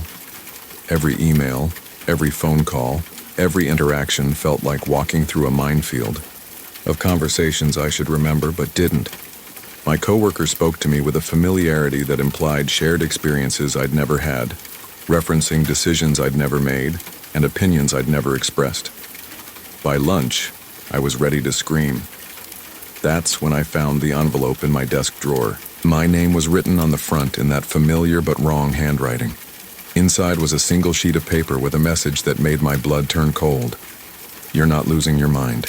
You're gaining someone else's. Every Tuesday you slip sideways into a life that's almost yours but not quite. The memories don't transfer because they belong to a different version of you. Someone who made different choices, experienced different traumas, formed different relationships. I know this because I've been where you are. I am where you are. Every Tuesday I wake up in your life, trying to navigate relationships and responsibilities that aren't quite mine. Every Wednesday, you wake up in mine. We're trading places, trading Tuesdays, but the world only remembers one version of events. Your Tuesday overwrites mine, just as my Tuesday overwrites yours. The book will explain the science, but the important thing is this: you're not alone. I'm experiencing the same thing from the other side. We're quantum entangled somehow, two versions of the same consciousness existing in parallel and occasionally intersecting. If you're reading this, it means the pattern is holding. Next Tuesday, you'll wake up in my life again. You won't remember writing this note, just as I don't remember the notes you must be leaving for me. Try to be kind to my friends. They miss whoever I'm supposed to be. I read the note 3 times, my hand shaking worse with each pass. The handwriting was definitely mine, but the words felt like they'd been written by a stranger. How could I have written something I didn't remember writing? How could I have experienced something I had no memory of experiencing?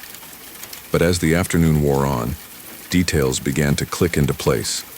The slight differences in my coworkers' behavior, the conversations that referenced events I couldn't recall, The feeling that I was constantly one step behind in a dance everyone else knew the choreography to. I thought about my mother's accident, how Tuesday me had apparently told David a completely different version of events. In my memory, she'd died on an unremarkable Tuesday in March, driving home from the grocery store.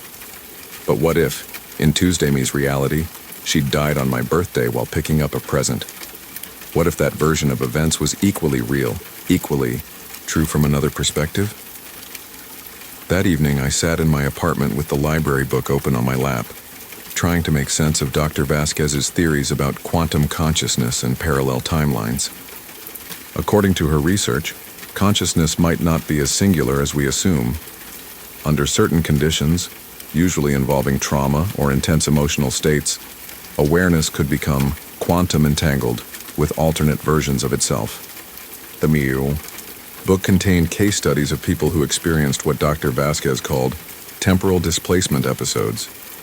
Individuals who would occasionally wake up with memories that didn't match their documented history, or who found evidence of activities they couldn't remember performing.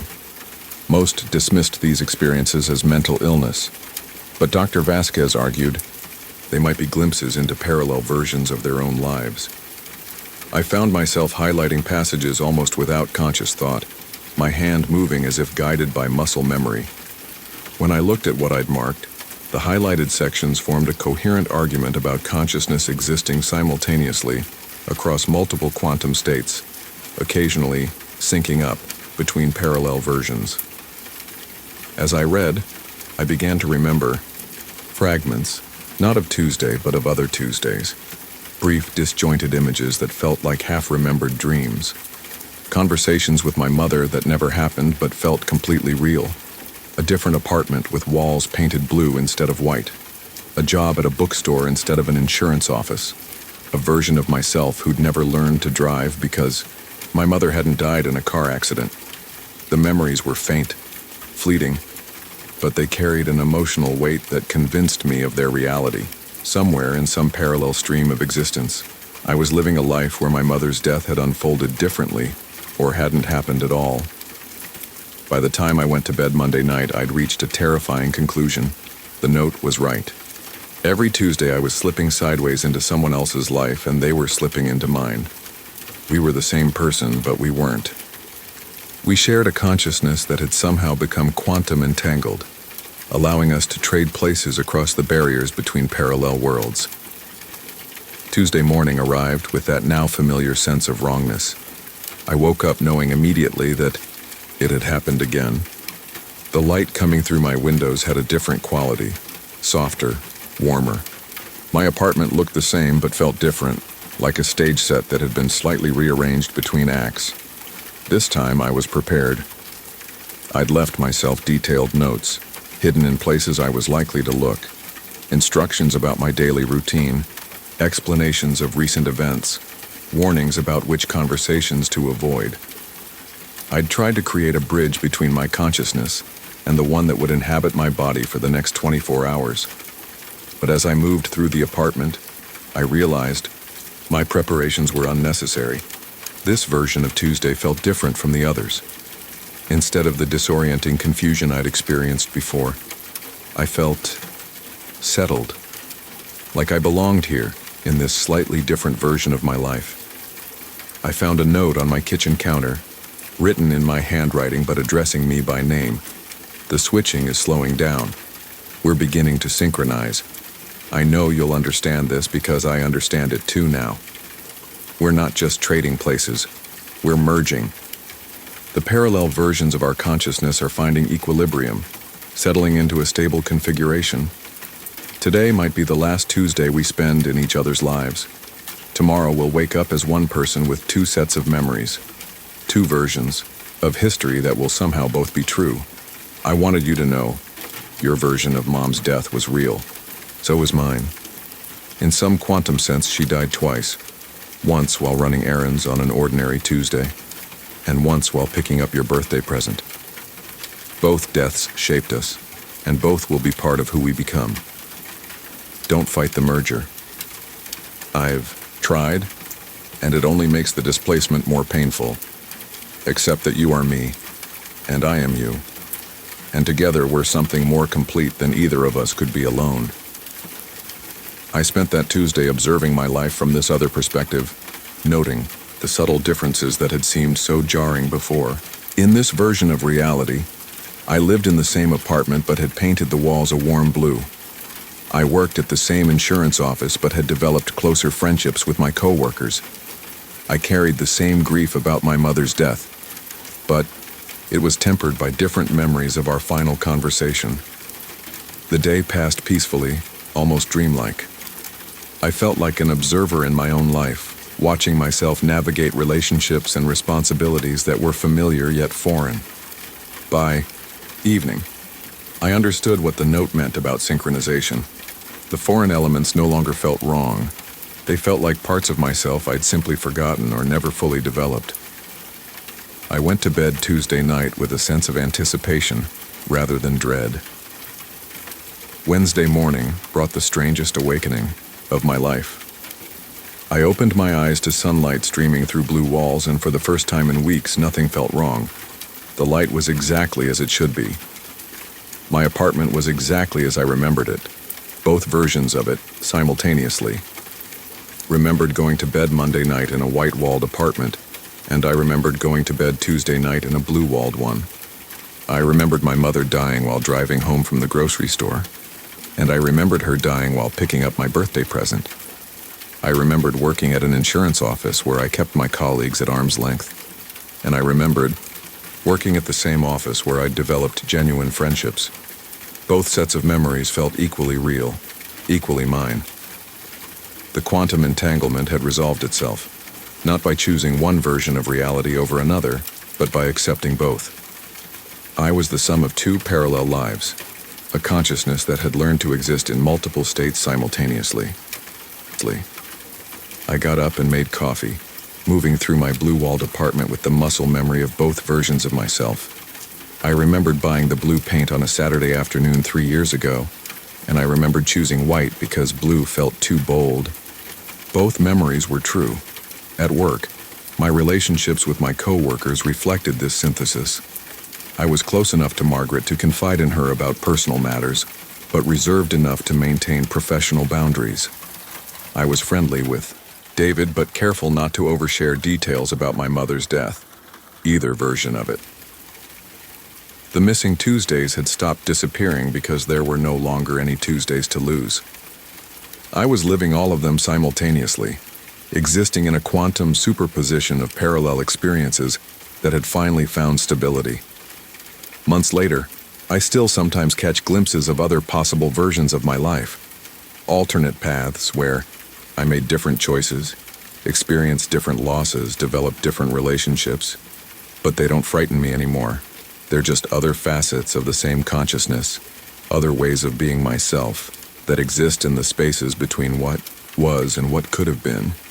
I kept Dr. Vasquez's book, though I never returned to the library to ask how I'd checked it out. Some questions are better left unanswered, especially when the answers might disturb the delicate balance of a consciousness that has learned to exist in multiple states at once. The only reminder of those strange weeks is a notebook I keep in my desk drawer, filled with two different versions of my handwriting documenting the same events from parallel perspectives. Sometimes I read through it, marveling at how two versions of the same person could experience such different realities while living identical lives. I've never written about the Wednesday that never happened, the Wednesday that got erased when my Tuesday selves finally merged into a single, more complete version of who I am. But I think about it sometimes.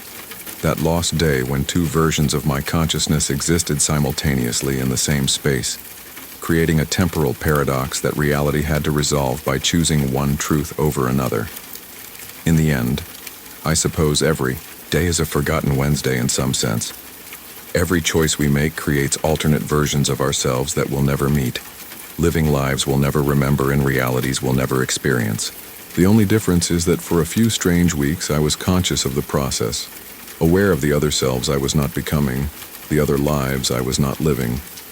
Now I live with the knowledge that I am not singular, that consciousness is more fluid and multifaceted than I ever imagined.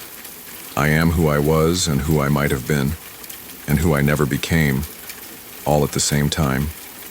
And sometimes, On quiet Tuesday afternoons when the light hits my blue walls just right, I remember waking up in a white-walled apartment and feeling like a stranger in my own life. I remember the terror of losing time, of discovering evidence of actions I couldn't recall performing, of slowly realizing that memory itself might not be as reliable as I'd always believed. But mostly, I remember the relief of finally becoming whole, not by recovering lost memories, but by accepting that some experiences exist beyond the boundaries of linear time and singular consciousness. The forgotten Wednesday isn't really forgotten. It's simply been absorbed into a version of myself that can hold multiple truths simultaneously, like quantum particles existing in all possible states, until the moment observation forces them to choose just one. I am the observer and the observed, the one who remembers and the one who forgets, the consciousness that experiences and the consciousness that witnesses that experience. I am the Wednesday that was forgotten, and the memory that remembers the forgetting. And in the space between those contradictions, I have finally learned to call myself home.